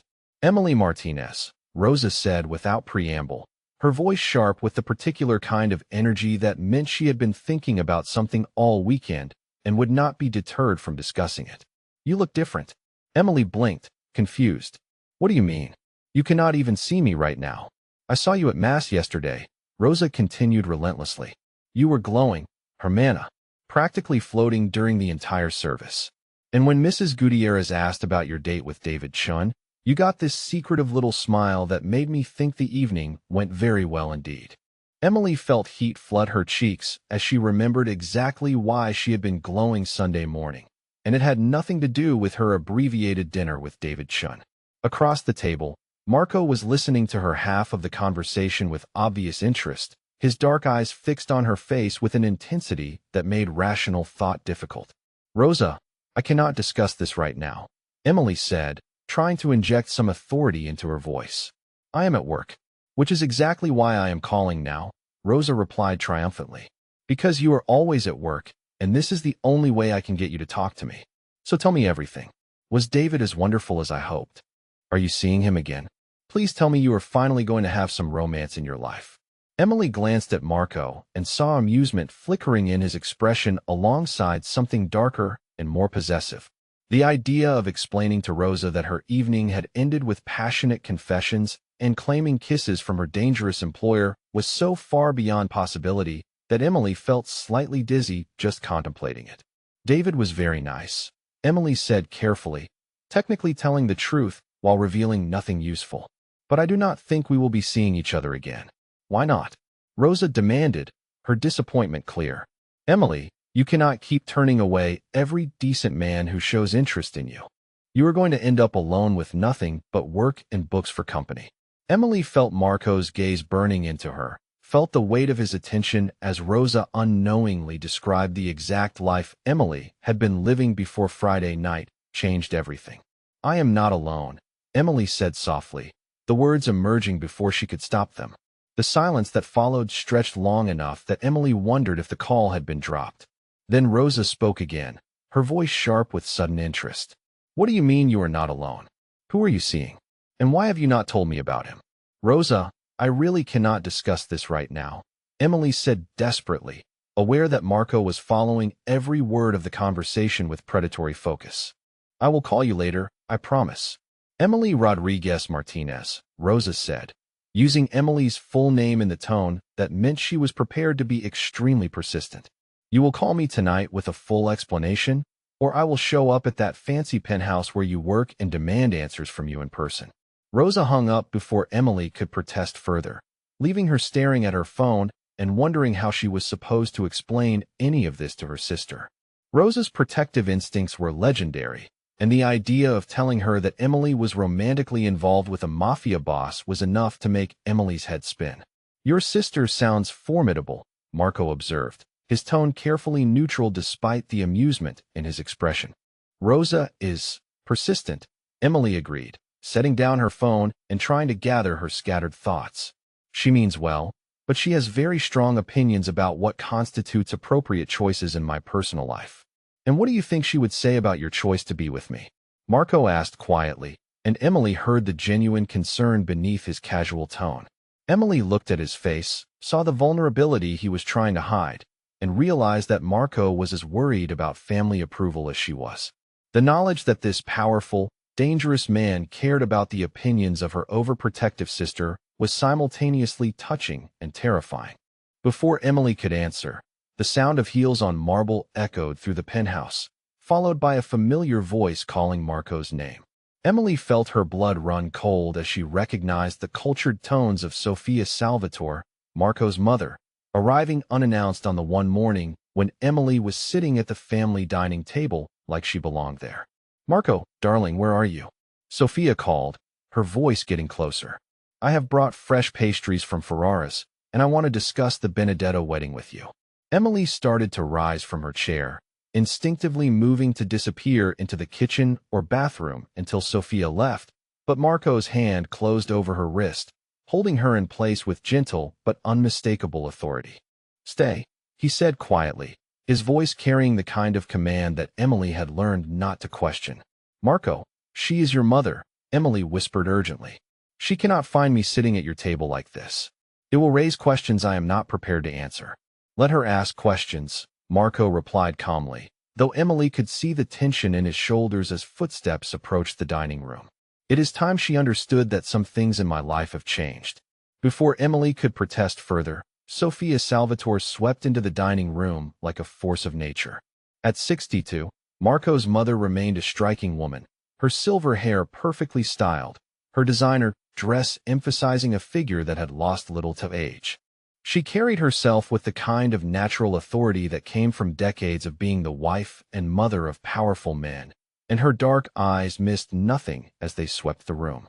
Those eyes landed on Emily with surprise that quickly shifted to sharp assessment, taking in every detail of Emily's presence at the family table, the breakfast Marco had prepared for two, the intimate positioning of their chairs. Emily felt herself being catalogued and evaluated with the ruthless efficiency of a woman who understood exactly what she was seeing. "Mother," Marco said calmly, rising from his chair with the fluid grace that marked all his movements. "This is Emily Martinez. Emily, I would like you to meet my mother, Sofia Salvatore." Emily rose as well, extending her hand with as much dignity as she could muster despite feeling completely out of place.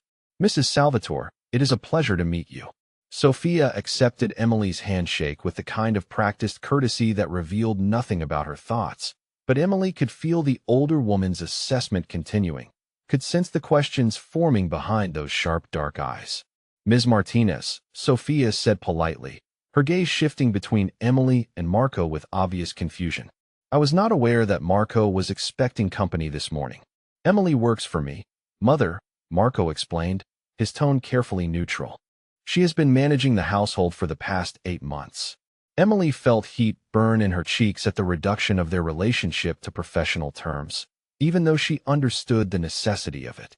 Sofia's expression shifted to one of polite bewilderment, clearly trying to understand why her son's housekeeper was sharing breakfast at the family dining table. "I see," Sofia said slowly, her tone suggesting that she did not see at all. "And you typically take your meals with the household staff, Marco?" The question was delivered with the kind of delicate precision that made it clear Sofia was well aware that what she was witnessing fell far outside normal employer-employee boundaries. Emily felt the familiar sting of being reminded of her place, of the class differences that separated her from Marco's world. "Emily is not typical household staff, Mother," Marco replied, his voice taking on an edge that made Emily's breath catch. "She has become an important part of my life, and I will not have her treated as anything less than that deserves." Sofia's eyebrows rose at her son's protective tone, and Emily saw understanding dawn in the older woman's expression. "Important part of your life," Sofia repeated carefully. "In what capacity exactly?" The silence that followed stretched uncomfortably, filled with tension and unspoken implications that made Emily want to disappear entirely. She could feel Sofia's disapproval radiating across the room, could sense the older woman's shock at finding her son romantically involved with someone so far beneath his social station. "Mother, perhaps we should discuss this privately," Marco said finally, his voice carrying the kind of authority that suggested the conversation was over. "Indeed we should," Sofia agreed crisply, her gaze never leaving Emily's face. "Ms. Martinez, would you excuse us, please? I need to speak with my son about some family matters." Emily nodded quickly, grateful for the escape and desperate to remove herself from Sofia's penetrating stare. "Of course, Mrs. Salvatore. Marco, I should begin my regular duties anyway." Emily moved toward the kitchen, but Marco's voice stopped her before she could disappear entirely. "Emily," he said quietly, and she turned to meet his eyes across the space that suddenly felt like a chasm. "We will continue our conversation later." The promise in his words made Emily's skin flush with awareness, but she simply nodded and escaped into the kitchen, where she could hear the low murmur of voices from the dining room, without being able to make out the specific words. She busied herself with cleaning the breakfast dishes, but her attention remained focused on the conversation happening 20 feet away, trying to gauge the tone and intensity of what was clearly becoming an argument. Sofia's voice rose first, sharp with disbelief and something that sounded like anger. "A housekeeper, Marco? You are involved with your housekeeper? Have you completely taken leave of your senses?" Marco's response was too quiet for Emily to hear, but the tone was unmistakably firm, the kind of controlled authority he used when he would not be moved from a position. "Do not tell me it does not matter," Sofia continued, her voice carrying clearly now. "It matters enormously, and you know it. You have responsibilities, Marco, to our family, to our position, to the alliances that keep us strong. You cannot simply decide to throw all of that away for some infatuation with the help." Each word hit Emily like a physical blow, the casual dismissal of her worth and the reduction of Marco's feelings to mere infatuation cutting deeper than any insult she had ever received. She gripped the edge of the sink, fighting back tears of humiliation and the familiar ache of being found inadequate. Marco's voice rose then, cold with the kind of controlled fury that made smart people step back. Do not speak about Emily that way, Mother. She is not some infatuation, and she deserves better from you than casual dismissal. She is a housekeeper, Sophia shot back. A nice enough girl, I am sure, but completely inappropriate for a man in your position. What will people think? What will our associates say when they learn that you are carrying on with domestic help? They will say that I am a man who knows what he wants and takes it, Marco replied icily. And they will be wise enough to keep their opinions to themselves if they want to maintain their health. The threat in those words was unmistakable, and Emily felt a chill run down her spine at the reminder of exactly who Marco was and what he was capable of when crossed. She had never heard him speak to his mother with such cold finality, had never imagined him defending her with the kind of lethal edge that made grown men afraid. Marco, be reasonable, Sophia said, her tone shifting to something more pleading. Isabella Romano has been asking about you. Her family would be perfect for consolidating the waterfront territories, and she clearly has feelings for you. Why complicate your life unnecessarily when you could have everything you need in a proper marriage? Because I do not want Isabella Romano, Marco said flatly. I want Emily, and I will not apologize for that choice or change it to suit anyone else's expectations. Emily felt her heart clench at his words, at the absolute certainty in his voice as he chose her over the appropriate, strategic option his mother preferred. But she also felt the weight of everything Sophia had said, the reminder of how impossible their situation truly was. When the conversation finally ended and Sophia left with stiff politeness and barely concealed disapproval, Emily was still standing in the kitchen, staring out the window at the city below and trying to process everything she had overheard. Marco found her there 20 minutes later, his expression grim but determined. Emily, he said softly, approaching her with the kind of careful attention he might give a wounded animal. I know you heard that conversation. Emily turned to face him, feeling tears prick at her eyes despite her efforts to remain composed. Your mother is right, she said quietly. This is impossible, Marco. I do not belong in your world, and trying to pretend otherwise is only going to hurt both of us. Marco's expression darkened, and he moved closer, his hands coming up to frame her face with the same gentle possessiveness he had shown Friday night. My mother is wrong, he said fiercely, about everything except how much I care about you. She is not wrong about the practical realities, Emily protested, even as she leaned into his touch despite herself. I am your housekeeper, Marco.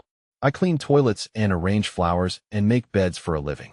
Your associates will never respect me, your family will never accept me, and I will spend the rest of my life being looked at like I am something you picked up off the street.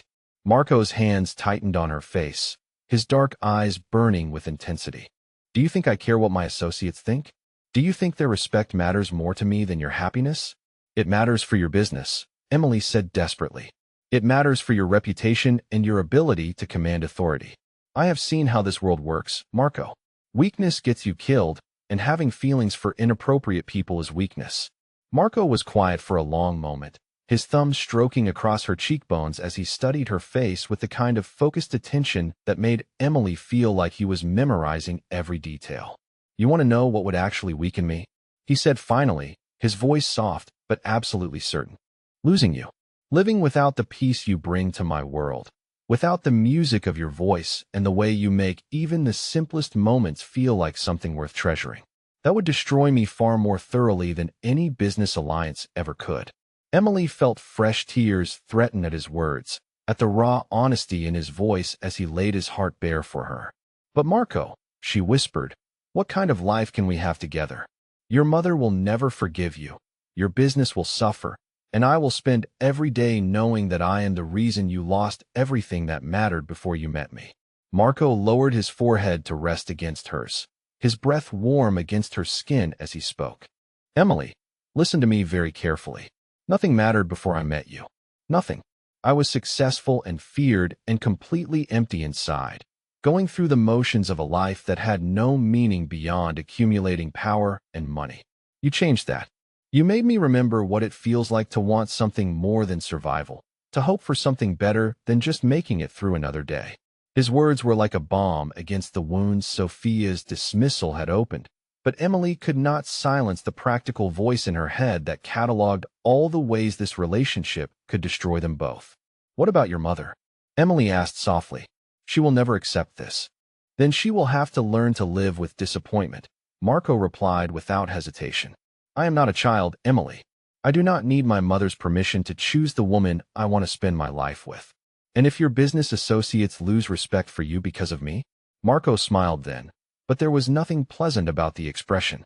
"Let them try to challenge me," he said quietly. "They will discover that my feelings for you have made me more dangerous, not less. A man with something precious to protect is the most lethal creature alive." Emily looked into his eyes and saw the absolute truth of his words, saw the cold calculation behind the passionate declaration. Marco would indeed become more dangerous because of his feelings for her, would be willing to destroy anyone who threatened what they had built together. The knowledge should have frightened her, but instead it made her feel infinitely precious, cherished beyond measure. "I love you," Emily whispered, the words emerging before she could stop them. Marco's entire expression transformed at her confession, the careful control melting away to reveal wonder and fierce joy and possessive satisfaction all at once. "And I love you," he replied, sealing the words with a kiss that tasted like promises and claimed her as completely as any formal ceremony ever could. When they broke apart, both of them were breathing hard, their bodies pressed together in a way that made rational thought nearly impossible. Emily knew that nothing had been resolved, that all the practical obstacles to their relationship remained as insurmountable as ever. But she also knew that what she felt for Marco was stronger than fear, stronger than social convention, stronger than anything she had ever experienced. "So what do we do now?" Emily asked softly. "Now," Marco said, his voice rough with emotion, "we stop hiding. From my mother, from my business, from anyone who thinks they have a say in our relationship. You are mine, Emily, and it is time the world understood that." Emily nodded, feeling something settle into place in her chest, some recognition that this was indeed her path forward regardless of the obstacles they would face. She belonged to Marco Salvatore, and he belonged to her, and everything else was just details to be managed. As Marco pulled her closer and claimed her mouth in another kiss that sealed their commitment, Emily realized that she had finally found her place in the world. It was not the safe, invisible existence she had built for herself over the past 8 months. It was dangerous and complicated and completely uncertain. It was also perfect. The following weeks passed in a blur of stolen moments and careful navigation of their transformed relationship. Emily found herself occupying an increasingly complex position in Marco's world, no longer quite an employee, but not yet publicly acknowledged as anything more. She still arrived each morning at 6:30, still maintained the penthouse with meticulous care, but now Marco waited for her with breakfast and conversation that stretched far beyond professional necessity. Their relationship existed in a strange liminal space, acknowledged between them, but hidden from the world that would judge it harshly. Emily had grown accustomed to Marco's casual touches as he passed her in the hallway, to stolen kisses in empty rooms when Lorenzo was not watching, to quiet dinners together when the day's business was finished. She had learned to read the subtle signs of his moods, had discovered that beneath his legendary control lay a man capable of surprising gentleness and unexpected vulnerability. But as October deepened into November, Emily became increasingly aware of the pressures building around their carefully constructed privacy. Sophia's disapproval had not softened with time, and Emily could see the strain in Marco's expression when he spoke with his mother, could hear the tension in his voice when family obligations required his attention. His business associates had begun to notice changes in his behavior. The way his attention wandered during meetings when Emily moved through his space, the protective edge that crept into his voice when anyone questioned his domestic arrangements. The breaking point came on a gray Thursday afternoon when Emily overheard Lorenzo discussing the upcoming Salvatore Foundation charity gala with Marco in his office. The annual event was one of the most prestigious social occasions in their circle, a carefully orchestrated display of wealth and influence that served to strengthen business relationships and demonstrate the family's commitment to legitimate enterprises. The gala is next Friday, boss, Lorenzo was saying, his voice carrying clearly through the glass walls. Your mother has been asking about your companion for the evening. She mentioned that Isabella Romano would be available if you need someone appropriate to accompany you. Emily felt her stomach clench at the casual mention of Isabella, the stunning socialite who represented everything Emily could never be. Beautiful, connected, raised in their world with full understanding of its expectations and dangers. The kind of woman who belonged on Marco's arm at important social functions, who could navigate the complex politics of their society with the expertise Emily would never possess. Isabella is a lovely choice, Lorenzo continued, oblivious to Emily's presence in the kitchen where she was arranging fresh orchids with hands that had begun to tremble. Her family's connections would be beneficial for the waterfront expansion, and she clearly has feelings for you. Marco's response was too quiet for Emily to hear, but the tone carried a finality that made Lorenzo drop the subject entirely. Emily forced herself to focus on the flowers, but her mind was spinning with images of Marco in his black tuxedo, Isabella gorgeous in designer silk, the two of them moving through the gala like the perfect power couple everyone expected them to be. Emily spent the rest of the afternoon wrestling with a growing sense of displacement and inevitability. The charity gala represented Marco's world in its purest form, the intersection of legitimate business and criminal enterprise that defined his position in society. Emily had no place in that world, could never be the kind of companion who would enhance his reputation rather than damage it. By evening, Emily had made her decision. She waited until Marco finished his last phone call of the day, then approached his office with the resignation letter she had spent 2 hours crafting. The words were formal and professional, thanking him for the opportunity to work in his home and requesting 2 weeks' notice to find a replacement. Marco looked up from his computer as she entered, his expression immediately shifting from business focus to the warm attention he reserved for her alone. His smile faded when he saw the formal envelope in her hands and the careful distance she maintained as she placed it on his desk. "What is this?" Marco asked quietly, though his tone suggested he already knew the answer.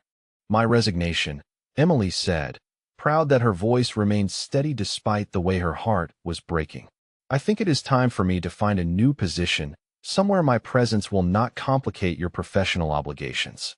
Marco rose from his chair with the fluid grace that marked all his movements, but Emily stepped back before he could reach for her, maintaining the professional distance she needed to get through this conversation without crumbling completely. "Emily," Marco said, his voice carrying a warning that made smart people reconsider their choices. "Explain to me why you think leaving is the solution to anything." "Because I heard Lorenzo discussing the gala," Emily said simply. "Because I know you need to attend with someone appropriate, someone who will help rather than hurt your business interests. Someone like Isabella Romano, who understands your world and belongs in it in ways I never will." Marco's expression darkened dangerously, and Emily felt the temperature in the room drop several degrees as his legendary control began to fray at the edges. "You think I care about business interests more than I care about you?" he asked softly, his voice carrying the kind of quiet menace that made his enemies disappear. "I think you should care about them," Emily replied, forcing herself to meet his eyes despite the way his proximity made her pulse race. "Your business is your life, Marco. It is who you are and what defines your position in this world. I will not be the reason you compromise that." Marco moved closer, and Emily found herself backed against the wall beside his desk, trapped between the solid surface and the heat radiating from his body. His hands came up to brace against the wall on either side of her head, caging her in while his dark eyes burned with intensity that made rational thought nearly impossible. "My business is not my life," Marco said fiercely. "You are my life. Everything else is just details that exist to support what really matters. And what really matters is you and me and the future we are building together." Emily felt tears prick at her eyes despite her efforts to remain composed. "There is no future for us at that gala, Marco. You know it, and I know it. You will attend with Isabella because she is what everyone expects, and I will watch from here and pretend it does not destroy me to see you with the woman you should be with." Marco's hands moved from the wall to frame her face, his touch gentle despite the fury burning in his expression. "The woman I should be with?" He repeated incredulously. Emily, you are the woman I should be with. You are the woman I choose to be with, regardless of what anyone else thinks is appropriate or strategic. Before Emily could protest further, Marco's mouth came down on hers with the desperate hunger of a man fighting to keep what he valued most. The kiss was possession and claiming and promise all at once, a wordless declaration that she belonged to him regardless of charity galas or social expectations or anyone else's opinions about appropriate companions. When they broke apart, both of them were breathing hard, their bodies pressed together in a way that made Emily's carefully constructed arguments feel flimsy and irrelevant. You are going to that gala with me, Marco said, his voice brooking no argument. As my partner, my chosen companion, the woman I am proud to have at my side. Do you understand me? Emily looked into his eyes and saw the absolute determination there, the complete refusal to compromise on her value in his life. But Marco, she whispered, your mother, your associates, what will they think when you show up with your housekeeper instead of Isabella Romano? They will think that Marco Salvatore knows his own mind and chooses his own companions, Marco replied without hesitation. And they will be wise enough to treat you with the respect you deserve or discover how unpleasant I can become when someone disrespects what is mine. The possessive words sent heat spiraling through Emily's body despite the practical voice in her head that cataloged all the ways this could destroy his reputation. But what will I wear? She asked desperately. I cannot attend a charity gala in clothes from Target. Marco smiled then, the first genuine expression of amusement she had seen from him since this conversation began. Leave that to me, he said confidently. I have excellent taste and unlimited resources. You will be the most beautiful woman at that gala, though you already are the most beautiful woman in any room you enter. Emily felt her carefully constructed walls crumble under the weight of his absolute certainty and the love she could see burning in his dark eyes. You're sure about this? She asked softly. Because once we appear together publicly, there is no going back to the way things were before. There is already no going back, Marco said firmly. There has not been since the night you walked into that restaurant in a red dress, and I realized I would rather burn the world down than watch you leave with another man. Tomorrow, the world will simply understand what I have known for weeks. Emily nodded slowly, feeling some combination of terror and exhilaration at the commitment they were making to each other and to facing the consequences together. If we are doing this, she said quietly, we are doing it completely. No hiding, no apologies, no letting anyone make us feel ashamed of what we have. Marco's expression transformed into something so fierce and proud that Emily felt her breath catch in her throat.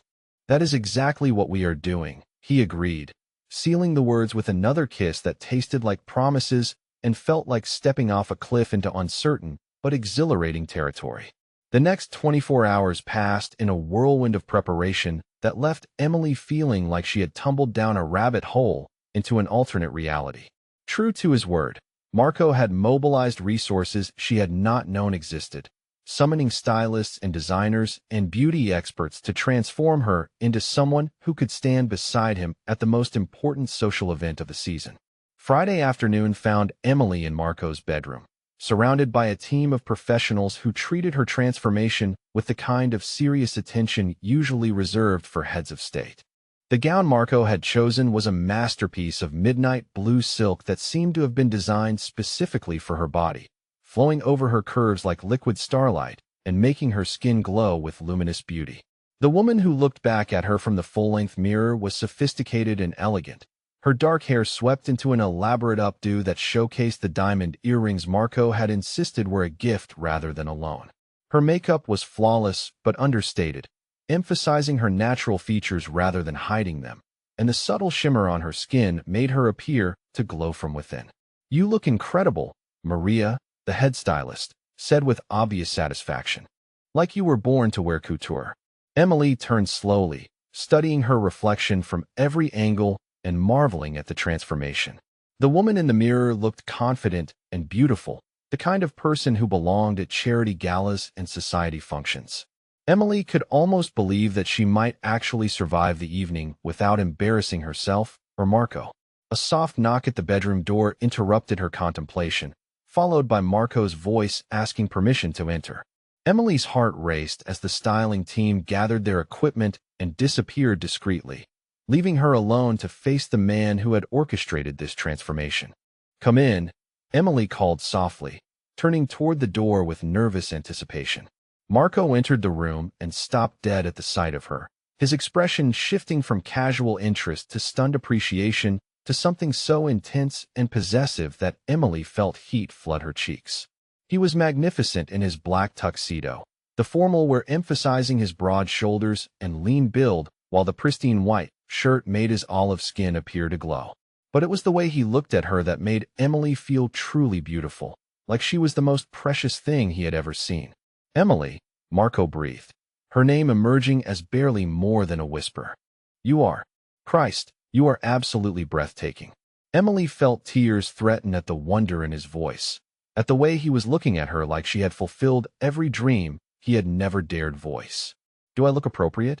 she asked softly. "Like I belong with you?" Marco moved closer, his hands coming up to frame her face with the reverent care of someone handling something infinitely precious. "You look like you were born to stand beside me," he said fiercely. "Like every other woman at that gala will pale in comparison to your beauty and grace." Emily leaned into his touch, drawing strength from his absolute confidence in her worth. "Are you ready for this?" she asked quietly. "For everyone to know that you chose your housekeeper over Isabella Romano?" Marco's expression hardened slightly, and Emily saw the dangerous edge that made him feared throughout the city. "I am ready to show the world the woman I love," he said firmly. "And if anyone has a problem with my choice, they will discover that my feelings for you have made me infinitely more dangerous than they remember." The promise in his words sent a thrill through Emily's body, the knowledge that this powerful man would protect her against any criticism or disapproval with the full force of his considerable influence. She reached up to adjust his tie, a gesture that felt both intimate and natural despite the formal setting. "Then let us go make a statement," Emily said quietly, surprised by her own courage. Marco smiled then, the expression transforming his face into something so handsome that Emily felt her knees weaken slightly. "Let us indeed," he agreed, offering her his arm with old-world courtesy that made her feel like royalty. The ride to the hotel where the gala was being held passed in comfortable silence, both of them lost in their own thoughts about what the evening would bring. Emily watched the city lights stream past the windows of Marco's town car, trying to calm her nerves and remember that she belonged wherever Marco wanted her to be. The hotel ballroom was already filled with New York's elite when they arrived, the cream of society mingling in designer gowns and expensive jewelry that represented more wealth than Emily had ever imagined in one place. She recognized faces from newspaper society pages, politicians and business leaders and celebrities who moved through the crowd with the easy confidence of people accustomed to being important. Emily felt her courage falter slightly as they approached the entrance, suddenly aware of how many people would be watching their arrival, how quickly word would spread through their social circle that Marco Salvatore had brought his housekeeper to the most important event of the season. Marco must have sensed her hesitation because his hand tightened on her arm, his presence beside her steady and reassuring. "Remember," he said quietly, his voice meant for her ears alone. "You belong here because I want you here, and my wants carry more weight than anyone else's opinions." Emily nodded, drawing on his confidence and the knowledge that she looked beautiful and appropriate thanks to his resources and attention. As they entered the ballroom, she felt the subtle shift in attention that meant people were beginning to notice their arrival. The conversations did not stop exactly, but Emily could feel the weight of curious gazes and hear the subtle change in tone that meant speculation was beginning. She kept her head high and her expression composed, moving through the crowd with as much grace as she could muster, while acutely aware of the whispers following their progress. "Marco, darling," a familiar voice called from across the room, and Emily's stomach clenched as she recognized Sofia Salvatore approaching with Isabella Romano at her side. Both women were dressed impeccably, Sofia in elegant black that emphasized her sophisticated beauty, Isabella in emerald green that turned her into a stunning jewel among the crowd. Sofia's expression was carefully neutral as she took in Emily's presence, but Emily could see the sharp disapproval in her dark eyes and the way her mouth tightened with displeasure. Isabella's reaction was more transparent, shock and hurt flickering across her beautiful features before she managed to compose herself into polite interest. "Mother," Marco said formally, inclining his head with the kind of courtesy that revealed nothing about his feelings. "Isabella, you both look lovely this evening." "As do you," Sophia replied, her gaze shifting between Marco and Emily with obvious questions she was too well-bred to voice publicly. "I was not aware you were bringing a companion tonight." Emily felt heat burn in her cheeks at the deliberate slight, the suggestion that she was somehow an afterthought rather than a deliberate choice. Before she could respond, Marco's hand moved to the small of her back, the touch both possessive and supportive. "Allow me to introduce Emily Martinez," Marco said clearly, his voice carrying enough to be heard by several nearby conversations. "Emily, these are my mother Sofia Salvatore and family friend Isabella Romano." Emily extended her hand to both women with as much dignity as she could muster, determined not to let Sophia's disapproval or Isabella's obvious hurt make her feel ashamed of her presence. "Mrs. Salvatore, Ms. Romano, it is a pleasure to meet you both properly." Isabella accepted the handshake with genuine grace despite the obvious shock of being displaced, but Emily could see the questions in her eyes and the wounded confusion of someone who had expected a very different evening. "The pleasure is mine," Isabella said politely, though her voice carried a slight tremor that spoke to her emotional state. "Marco, you did not mention you were seeing someone." "There are many things I do not discuss in casual conversation," Marco replied smoothly, his tone carrying a subtle warning that made Isabella step back slightly. "Emily is very important to me, and I wanted her to see this side of my world." The words were delivered with the kind of casual authority that brooked no argument, but Emily could see the shock rippling through the small group at Marco's public claiming of her. She was no longer his housekeeper in this moment, no longer the invisible help who cleaned his home. She was the woman Marco Salvatore had chosen to bring to the most important social event of the season, and that choice carried implications that would reshape how everyone in their circle viewed both of them. Before either Sophia or Isabella could respond to Marco's declaration, Lorenzo appeared at his elbow with the kind of urgency that meant business could not wait. "Boss," Lorenzo said quietly, "we need to discuss the shipping schedule changes." "5 minutes of your time?" Marco's jaw tightened slightly at the interruption, but he nodded and turned to Emily with an expression that was both apologetic and possessive. "Will you be all right for a few minutes?" he asked softly. "I will not be long." Emily nodded, though the idea of being left alone with Sophia and Isabella while Marco handled business made her stomach clench with anxiety. "Go," she said quietly. "I will be fine." Marco's hand squeezed hers briefly before he followed Lorenzo toward a quieter corner of the ballroom, leaving Emily standing with the two women who represented everything she was not and could never be.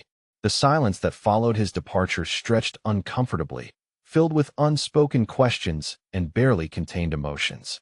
Emily felt Sophia's penetrating gaze cataloging every detail of her appearance, from the designer gown to the diamond earrings to the way she carried herself in this rarefied environment. "You look lovely tonight," Isabella said finally, her voice carefully controlled despite the obvious hurt in her expression. "That gown is spectacular on you." "Thank you," Emily replied, genuinely moved by Isabella's grace despite the awkward circumstances. "You look beautiful as well. That color is perfect with your complexion."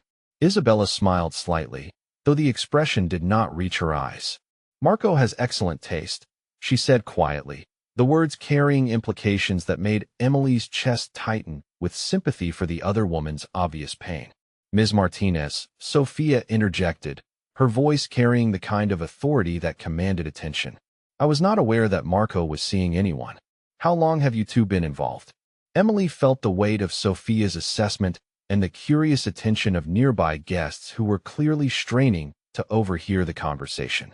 The question was loaded with implications about appropriateness and timing, about whether Emily's relationship with Marco had begun before or after her employment in his home. "We have been close for several weeks now," Emily said carefully, trying to navigate the complex politics of the situation without saying anything that could damage Marco's reputation. Sophia's expression remained neutral, but Emily could see the disapproval burning in her dark eyes. "And how do you find the adjustment from employee to companion?" Sophia asked with delicate precision, making it clear that she was well aware of Emily's professional background. The question was designed to humiliate, to remind everyone within earshot that Emily was beneath their social station and inappropriate for a man of Marco's position. Emily felt heat flood her cheeks, but she forced herself to meet Sophia's gaze with as much dignity as she could muster. "I find that love makes any adjustment worthwhile," Emily said quietly, her voice carrying enough for the nearby eavesdroppers to hear. "Marco is a remarkable man, and I feel privileged that he chose to share this part of his life with me." The word love seemed to hit both Sophia and Isabella like a physical blow, the admission making it clear that this was not some casual fling or temporary arrangement. Emily saw understanding dawn in both women's expressions, the recognition that Marco's feelings for her went far deeper than anyone had realized. Before either woman could respond to Emily's declaration, Marco reappeared at her side with the kind of perfect timing that suggested he had been monitoring the conversation from across the room. His hand found the small of her back immediately, a gesture that was both possessive and protective. "I apologize for the interruption," Marco said smoothly, his gaze moving between his mother and Isabella with obvious assessment. "I hope you have been taking good care of Emily in my absence." "Of course," Sophia replied stiffly, her displeasure evident despite her careful courtesy. "We were just getting acquainted." "Excellent," Marco said, though his tone suggested he was well aware of the undercurrents flowing through the conversation. "Emily, would you like to dance? The orchestra is playing Vivaldi, and I know how much you appreciate classical music." Emily felt her heart skip at the reference to their early conversation about her humming, the way Marco had listened to her voice and found it worthy of attention. "Yes," she said softly, grateful for the escape and the opportunity to focus on something other than Sophia's disapproval. Marco led her onto the dance floor with the kind of natural grace that made her feel like she belonged in his arms, his movements confident and assured as he guided her into the waltz that was filling the ballroom. Emily had worried about her ability to keep up with his expertise, but she found that following his lead felt natural and right, their bodies moving together with the kind of synchronicity that spoke to deeper connection. "You handled that beautifully," Marco murmured as they moved across the floor, his voice meant for her ears alone. "I am proud of how you represented us." Emily looked up at his face and saw the genuine admiration there, the complete satisfaction of a man whose partner had exceeded all expectations. "Your mother hates me," she said quietly, stating the obvious truth. "My mother will learn to live with disappointment," Marco replied firmly, spinning Emily gracefully before pulling her back into his arms. "Her opinion matters far less to me than your happiness." As they continued to dance, Emily became aware of the attention they were drawing from the other guests, the way conversations paused as they passed, and the speculative looks that followed their movement across the floor. She was being cataloged and assessed by people who would determine her social worth based on this single evening, who would decide whether she was worthy of Marco's regard or simply an embarrassing lapse in judgment. But in Marco's arms, surrounded by the beauty of Vivaldi and the warmth of his absolute attention, Emily found that the opinions of others mattered less than she had expected. She belonged here because he wanted her here, and his want carried more weight than anyone else's approval or disapproval. When the song ended, Marco kept his arm around her waist as they made their way back through the crowd, stopping to speak with various business associates and social connections who clearly wanted to be introduced to the mysterious woman who had captured his attention. Emily found herself shaking hands with judges and politicians, art dealers and casino owners, all of whom treated her with the kind of careful courtesy reserved for someone under powerful protection. "Emily Martinez," Marco would say by way of introduction, his voice carrying the kind of pride that made it clear she was not a casual companion. "The woman I am building my future with." The phrase sent shock waves through each group they encountered, the open declaration of serious intent making it clear that Emily was not some temporary distraction, but someone Marco considered permanently significant. Emily watched faces change as the implication sank in, saw the calculations being made as people reassessed their understanding of Marco's priorities and attachments. By the time they had made their way around the room, Emily felt as if she had been through some sort of social gauntlet, tested and evaluated, and ultimately accepted based on Marco's obvious regard for her. The evening had transformed her from invisible housekeeper to acknowledged partner of one of the most powerful men in the city, a metamorphosis that felt both surreal and inevitable. As the evening wound toward its conclusion, Emily found herself standing beside Marco during the charity auction that was the evening's main event, watching him bid substantial amounts on art and experiences that would benefit various worthy causes. His generosity was legendary, she had learned, but tonight she saw the strategic thinking behind his philanthropy, the way his donations enhanced his reputation while supporting causes that mattered to him personally. When the final lot was sold and the formal program concluded, Marco turned to Emily with an expression of satisfaction and pride that made her heart skip. "Ready to go home?" he asked softly, the word home carrying implications that made Emily's chest warm with happiness. Emily nodded, suddenly exhausted by the emotional intensity of the evening and ready to return to the familiar sanctuary of Marco's penthouse, where they could process everything that had happened. As they made their way toward the exit, she felt the weight of curious gazes following their departure, knew that their relationship would be the subject of countless conversations and speculations in the days to come. But as Marco helped her into the town car and settled beside her with the kind of possessive satisfaction that spoke to his complete happiness with the evening's outcome, Emily realized that she no longer cared about the opinions of people who did not matter to either of them. She had been claimed publicly and completely by the man she loved, had been introduced to his world as someone precious and important, had been treated with the respect and attention that came from being chosen by someone whose choices carried weight. The invisible woman was gone forever, replaced by someone who belonged beside Marco Salvatore in whatever world he chose to inhabit. The transformation was complete, and Emily Martinez had never felt more beautiful or more valued than she did in this moment, wrapped in designer silk and her lover's absolute devotion. As the car pulled away from the hotel and headed toward home, Emily leaned into Marco's warmth and allowed herself to feel the satisfaction of a battle won, a place earned, a future claimed. Whatever challenges lay ahead, they would face them together, as partners who had chosen each other despite all the reasons why they should not work. 3 months later, Emily Martinez moved through the Manhattan penthouse with the same quiet grace she had always possessed, but everything else about her presence had transformed completely. The woman who arranged fresh white orchids in crystal vases now did so as the acknowledged lady of the house, her movements carrying the confidence that came from belonging rather than merely working. The morning light streaming through floor-to-ceiling windows illuminated silk instead of simple cotton, designer blouses instead of work uniforms, the subtle gleam of jewelry that spoke of being cherished rather than employed. At 26, Emily had learned to navigate the complex world of criminal enterprise and legitimate business with a kind of natural intelligence that impressed even Marco's most seasoned associates. She no longer hummed unconsciously while working, though music still filled the penthouse when she chose to share it.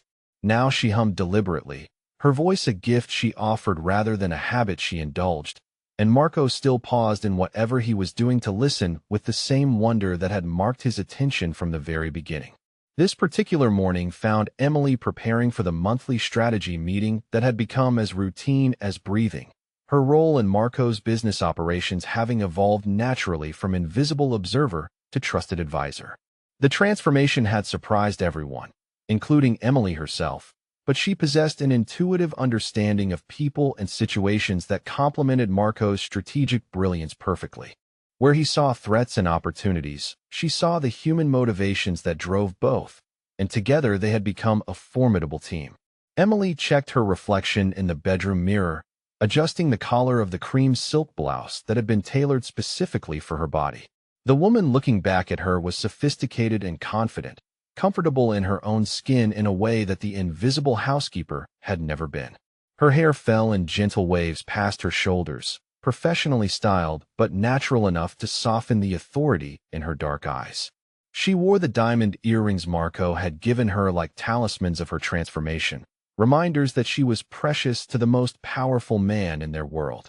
The sound of voices from Marco's office drew her attention, Lorenzo and several other associates having arrived early for the meeting that would determine their approach to expanding operations into New Jersey. Emily made her way toward the conference room they had established in what was once a formal living room. The space now fitted with technology and furnishings that could accommodate the kind of high-level strategic planning that determined the fate of millions of dollars and dozens of lives. "Good morning, gentlemen," Emily said as she entered the room, her voice carrying the kind of natural authority that had developed over months of being treated as Marco's partner rather than his employee. "I trust everyone had a productive week?" The responses were immediate and respectful, these dangerous men having learned that Emily's opinions carried weight with their boss and that disrespecting her was a career-limiting decision. She had earned their regard through competence and insight, proving that her value extended far beyond her obvious importance to Marco personally. "Mrs. Martinez," Vincent Calabrese said, rising from his chair with old-world courtesy that would have been unthinkable 3 months earlier. "The New Jersey contacts have confirmed their interest in the partnership arrangement you suggested. They appreciated your insights about the family dynamics affecting their decision-making process." Emily felt a familiar surge of satisfaction at having her strategic thinking acknowledged by men who had initially dismissed her as an inappropriate distraction for their boss. She had proven that understanding people was as valuable as understanding business, that reading emotional undercurrents could be the difference between successful negotiations and costly mistakes. "Excellent," Emily replied, taking her seat at the conference table with the kind of natural ease that came from months of practice. "And what about the concerns regarding territorial boundaries? Have we addressed the Romano family's objections to our expansion plans?" Before Vincent could respond, Marco entered the room with the fluid grace that marked all his movements, his presence immediately shifting the energy in the space. He wore a charcoal gray suit that emphasized his broad shoulders and lean build, his dark hair perfectly styled despite the early hour. But it was the way his eyes found Emily immediately, the subtle softening of his expression when he looked at her, that made her heart skip with the same awareness that had marked their relationship from the beginning. "Good morning," Marco said to the room in general before his gaze settled on Emily with unmistakable warmth. "I apologize for being late. The call from Sicily took longer than expected." Emily saw the slight tension in his shoulders that suggested the conversation with his overseas associates had not gone entirely smoothly, but she also noted the way he relaxed incrementally as he settled into the chair beside her. Over the past 3 months, she had learned to read the subtle signs of his moods, had become expert at providing the kind of support that helped him navigate the complex pressures of his position. The meeting proceeded with the kind of strategic precision that had made the Salvatore organization one of the most successful in the region, but Emily was acutely aware of the way Marco's hand occasionally brushed against hers as they reviewed documents, the casual intimacy that had become as natural as breathing. They worked together with the kind of synchronicity that spoke to deeper connection, finishing each other's thoughts and building on each other's insights with seamless collaboration. When Lorenzo presented the security assessment for the New Jersey expansion, Emily listened carefully to the analysis of potential threats and vulnerabilities. Her perspective had proven valuable in previous discussions, her understanding of human nature providing insights that purely tactical thinking sometimes missed. "Vincent," Emily said when Lorenzo finished his presentation, "what is your assessment of the Romano family's actual capacity for interference? Are we dealing with genuine territorial concerns or simple posturing designed to increase their negotiating position?" Vincent exchanged a glance with Marco before responding, clearly weighing his words carefully. "Their recent actions suggest genuine concern about losing market share, Mrs. Martinez. But your point about negotiating tactics is well taken. They may be more amenable to compromise than their public statements indicate." Emily nodded thoughtfully, her mind processing the implications of various approaches to the problem. "In that case, perhaps we should consider a direct approach. Rather than negotiating through intermediaries, what if we arranged a face-to-face meeting between Marco and Antonio Romano? Sometimes personal interaction can resolve misunderstandings that formal channels cannot address." The suggestion sparked immediate discussion among the associates, various voices weighing the risks and benefits of direct negotiation versus continued diplomatic maneuvering. Emily listened to the debate with the kind of focused attention she had always brought to complex problems, but part of her mind remained aware of Marco's presence beside her, the way he considered her suggestion with obvious respect for her strategic thinking. Emily raises an excellent point, Marco said finally, his voice carrying the authority that ended discussions and determined courses of action. Antonio Romano is old school, values personal honor and direct communication. A formal meeting might indeed resolve our concerns more efficiently than continued diplomatic dancing. The decision was made with the kind of swift efficiency that marked all of Marco's business dealings. Various associates assigned specific responsibilities for arranging the meeting and managing security concerns. Emily felt the familiar satisfaction that came from contributing meaningfully to decisions that would affect their organization's future, from being valued for her mind, as well as her importance to Marco personally. When the meeting concluded and the associates filed out with their assignments, Emily found herself alone with Marco in the conference room that had become as familiar as any other part of their shared life. He was reviewing notes from the discussion, his expression thoughtful as he considered the implications of their planned approach to the Romano situation. "You handled that beautifully," Marco said without looking up from his papers. "Your suggestion about direct negotiation may well save us months of unnecessary complications." Emily felt warmth spread through her chest at his obvious appreciation for her contributions. "I have been thinking about Antonio Romano's reputation," she said, settling back in her chair with the kind of comfortable ease that came from knowing her opinions were valued. "He seems like a man who respects strength but also values family loyalty. If we approach him correctly, he might see partnership as more beneficial than competition." Marco finally looked up from his notes, his dark eyes warm with the kind of admiration that never failed to make Emily's pulse race.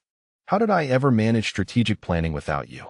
he asked softly, the question carrying implications that had nothing to do with business and everything to do with the deeper connection that had transformed both their lives. Before Emily could respond, the sound of heels on marble announced an unexpected visitor. Both Emily and Marco turned toward the sound, and Emily's stomach tightened slightly as she recognized the distinctive cadence of Sofia Salvatore's approach. Marco's mother had maintained a careful distance since the charity gala, her disapproval never explicitly stated but always palpably present in their interactions. Sofia appeared in the doorway of the conference room dressed in elegant navy that emphasized her sophisticated beauty, her silver hair perfectly styled and her expression carefully neutral.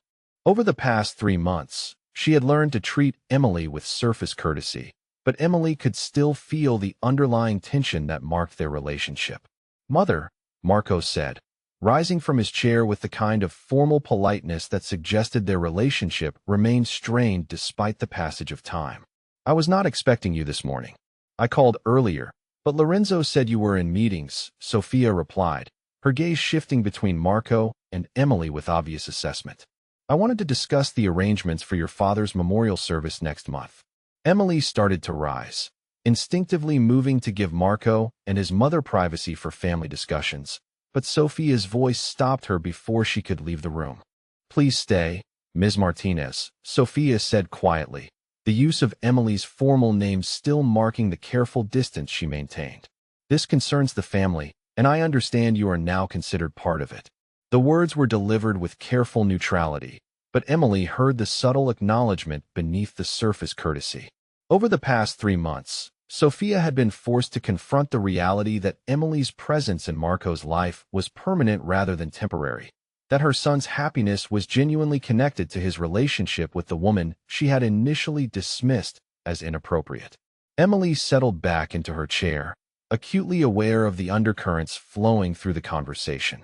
Marco's father had died 5 years earlier, and the annual memorial service was an important family tradition that honored his memory while strengthening bonds within their extended organization. The service will be held at St. Patrick's Cathedral. As usual, Sofia continued, her attention focused primarily on Marco, but including Emily with deliberate courtesy. "I have spoken with Father Benedetti about the arrangements, and he is prepared to accommodate our extended family as always." Emily felt the weight of being included in discussions about such an important family occasion, the subtle recognition that her position in Marco's life granted her access to traditions and ceremonies that defined their world. She also understood the deeper implications of Sofia's careful inclusion, the grudging acceptance that Emily's presence was now part of the family landscape. "Will you be speaking this year?" Sophia asked Marco, her voice softening slightly as she addressed the son she clearly loved despite their recent tensions. "I had planned to," Marco replied, his own tone warming as they discussed his father's memory. "Papa would have appreciated hearing about the legitimate business expansions, the charitable foundations, the ways we have honored his vision for the family's future." Emily listened to the exchange with the kind of careful attention she brought to all family dynamics, noting the way Sophia's expression softened when Marco spoke about his father's legacy. She had learned that Anthony Salvatore had been a complicated man, dangerous when necessary, but committed to building something lasting for his family, something that extended beyond criminal enterprise into legitimate influence and community respect. "Emily," Sophia said suddenly, her use of the first name so unexpected that Emily started slightly. "You will be attending the service, of course, as part of the family." The words were delivered with careful formality, but Emily heard the significance beneath the surface politeness. This was Sophia's official acknowledgement of Emily's permanent position in Marco's life, her acceptance that Emily belonged at important family occasions rather than remaining discreetly absent. "I would be honored to attend, Mrs. Salvatore," Emily replied quietly, moved despite herself by the gesture of inclusion. "Your husband sounds like he was a remarkable man." "He was," Sophia agreed, her expression growing distant with memory. Anthony understood that true power comes from building something lasting, something that benefits the community as well as the family. "I believe he would have appreciated your influence on Marco's approach to business." The compliment was so unexpected that Emily felt tears prick at her eyes, the acknowledgement of her positive influence on Marco representing a complete reversal of Sophia's initial assessment of their relationship. She saw Marco's surprise as well, his obvious pleasure at his mother's grudging recognition of Emily's value. "Thank you," Emily said sincerely. "That means more to me than you know." Sophia nodded formally, then turned her attention back to Marco with the kind of maternal focus that suggested more personal conversation was needed. "I should let you return to your work," she said. "But Marco, perhaps you could join me for lunch next week. There are other family matters we should discuss." The invitation was clearly meant for Marco alone, but the careful courtesy with which Sophia included Emily in her goodbye suggested that future exclusions would be based on practical necessity rather than deliberate slight. Progress, Emily thought to herself, even if it came in small increments. When Sophia left, Marco turned to Emily with an expression of wonder and satisfaction that made her heart skip. "My mother just acknowledged you as family," he said quietly, as if he could hardly believe the transformation he had witnessed. "She did," Emily agreed, feeling her own amazement at the unexpected development. "I never thought she would accept me, even grudgingly." Marco moved closer, his hands coming up to frame her face with the tender possessiveness that marked all his gestures toward her. "She sees what I see," he said softly. "That you make me better, that you bring something to our family that we did not know we needed." Before Emily could respond to his words, Marco's mouth covered hers in a kiss that tasted like promises and felt like coming home. Even after 3 months of belonging to each other completely, Emily still felt the same electric awareness that had marked their first kiss, the same sense of rightness that made everything else fade into background noise. When they broke apart, both of them were breathing slightly harder, their bodies pressed together in the kind of intimate proximity that had become as natural as breathing. Emily could see something shifting in Marco's expression, some decision being made that involved her in ways she could not yet understand. "Emily," Marco said quietly, his voice carrying the kind of careful intensity that meant something important was about to happen. "There is something I want to discuss with you. Something I should have addressed weeks ago."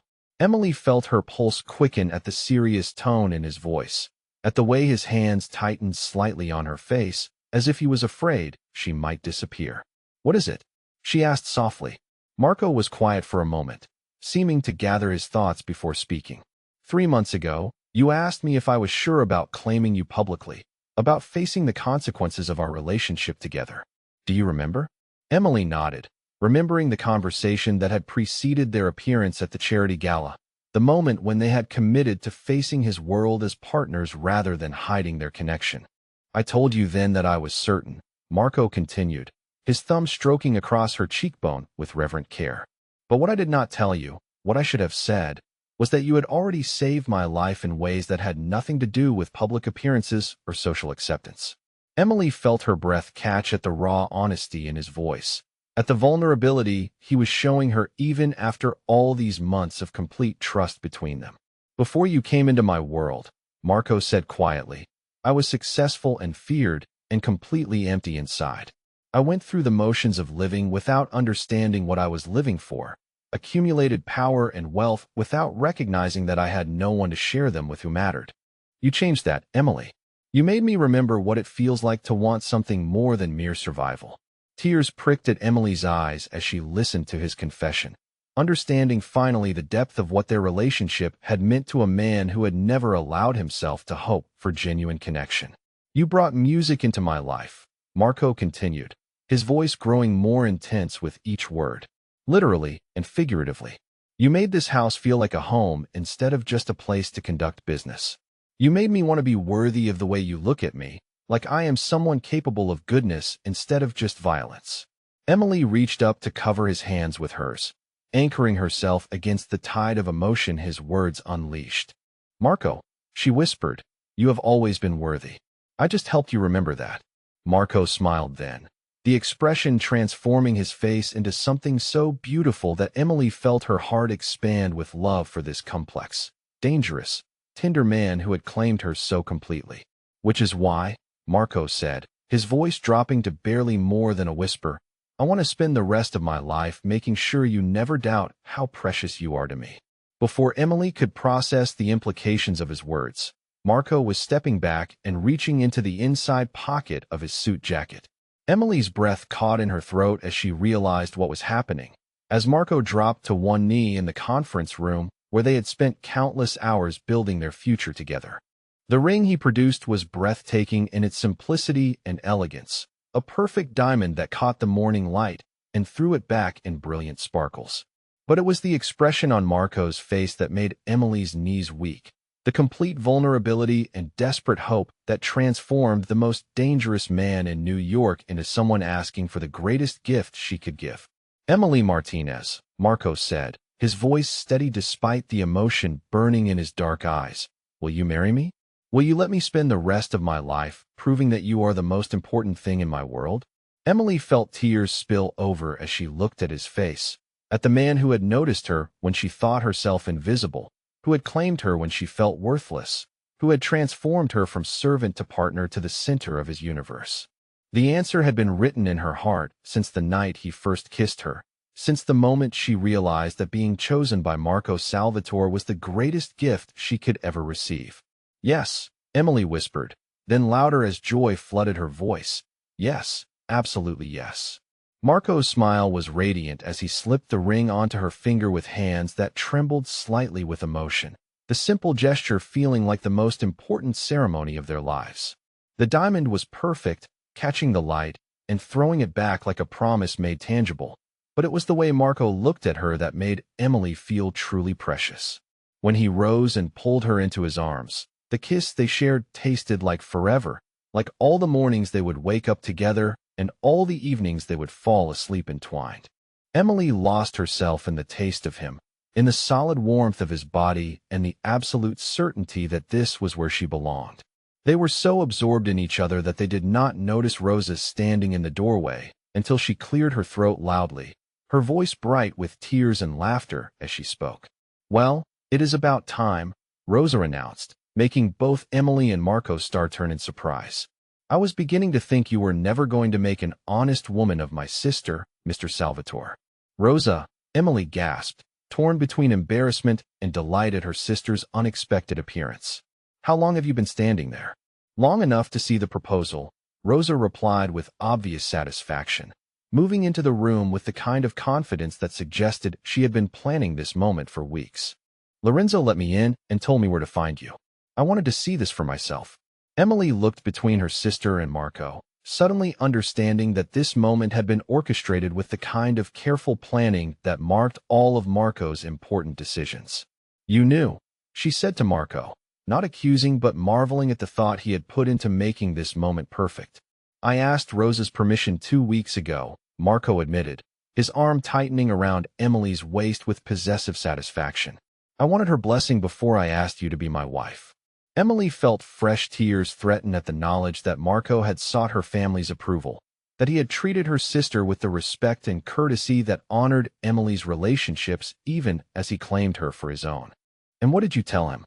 Emily asked Rosa, though the answer was obvious from her sister's glowing expression.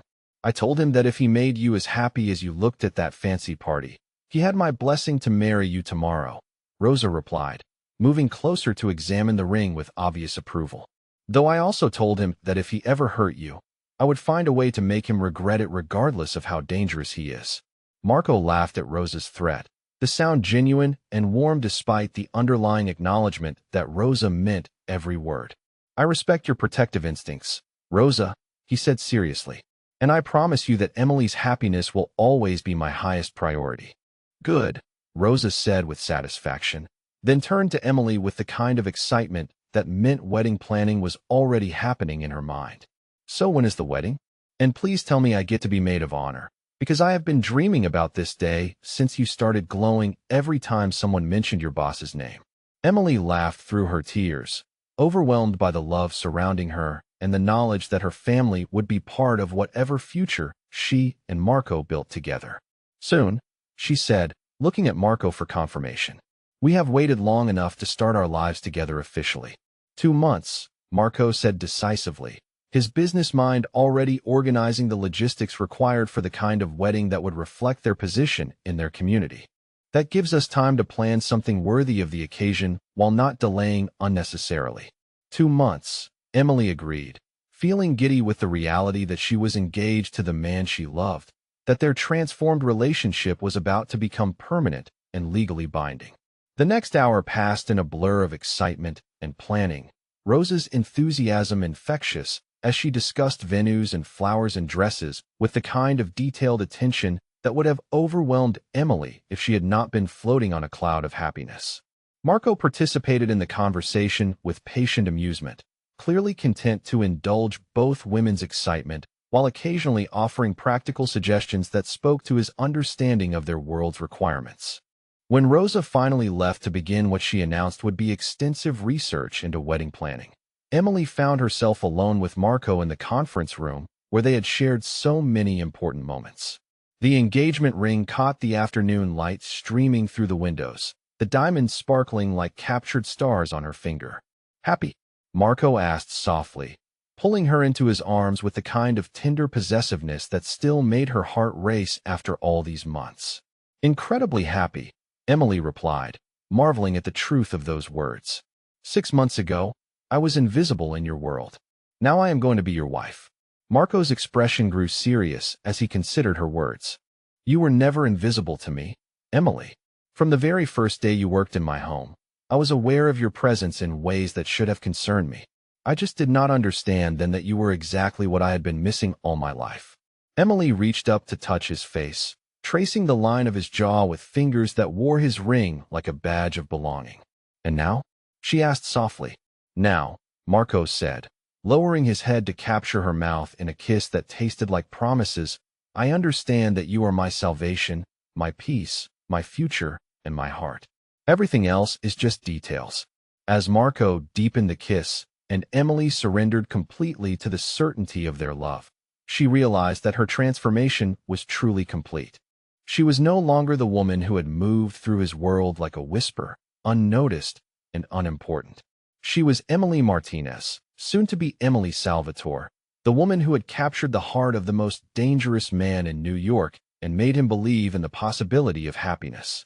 1 year later, the morning sun streamed through the floor-to-ceiling windows of the penthouse, illuminating the same space that had once been Emily's workplace and was now her kingdom. She moved through the rooms with the fluid grace of a woman completely comfortable in her own domain, but everything about her presence had evolved into something beyond what even her wildest dreams had imagined possible. At 27, Emily Salvatore carried herself with the confidence that came from being cherished by a powerful man and respected in her own right by the dangerous world she had chosen to inhabit. Her hand rested protectively over the gentle curve of her belly, where the newest member of the Salvatore family was growing safely beneath her heart. The pregnancy had been a surprise that became the greatest gift either she or Marco could have imagined, confirmation that their love was creating something beautiful and lasting.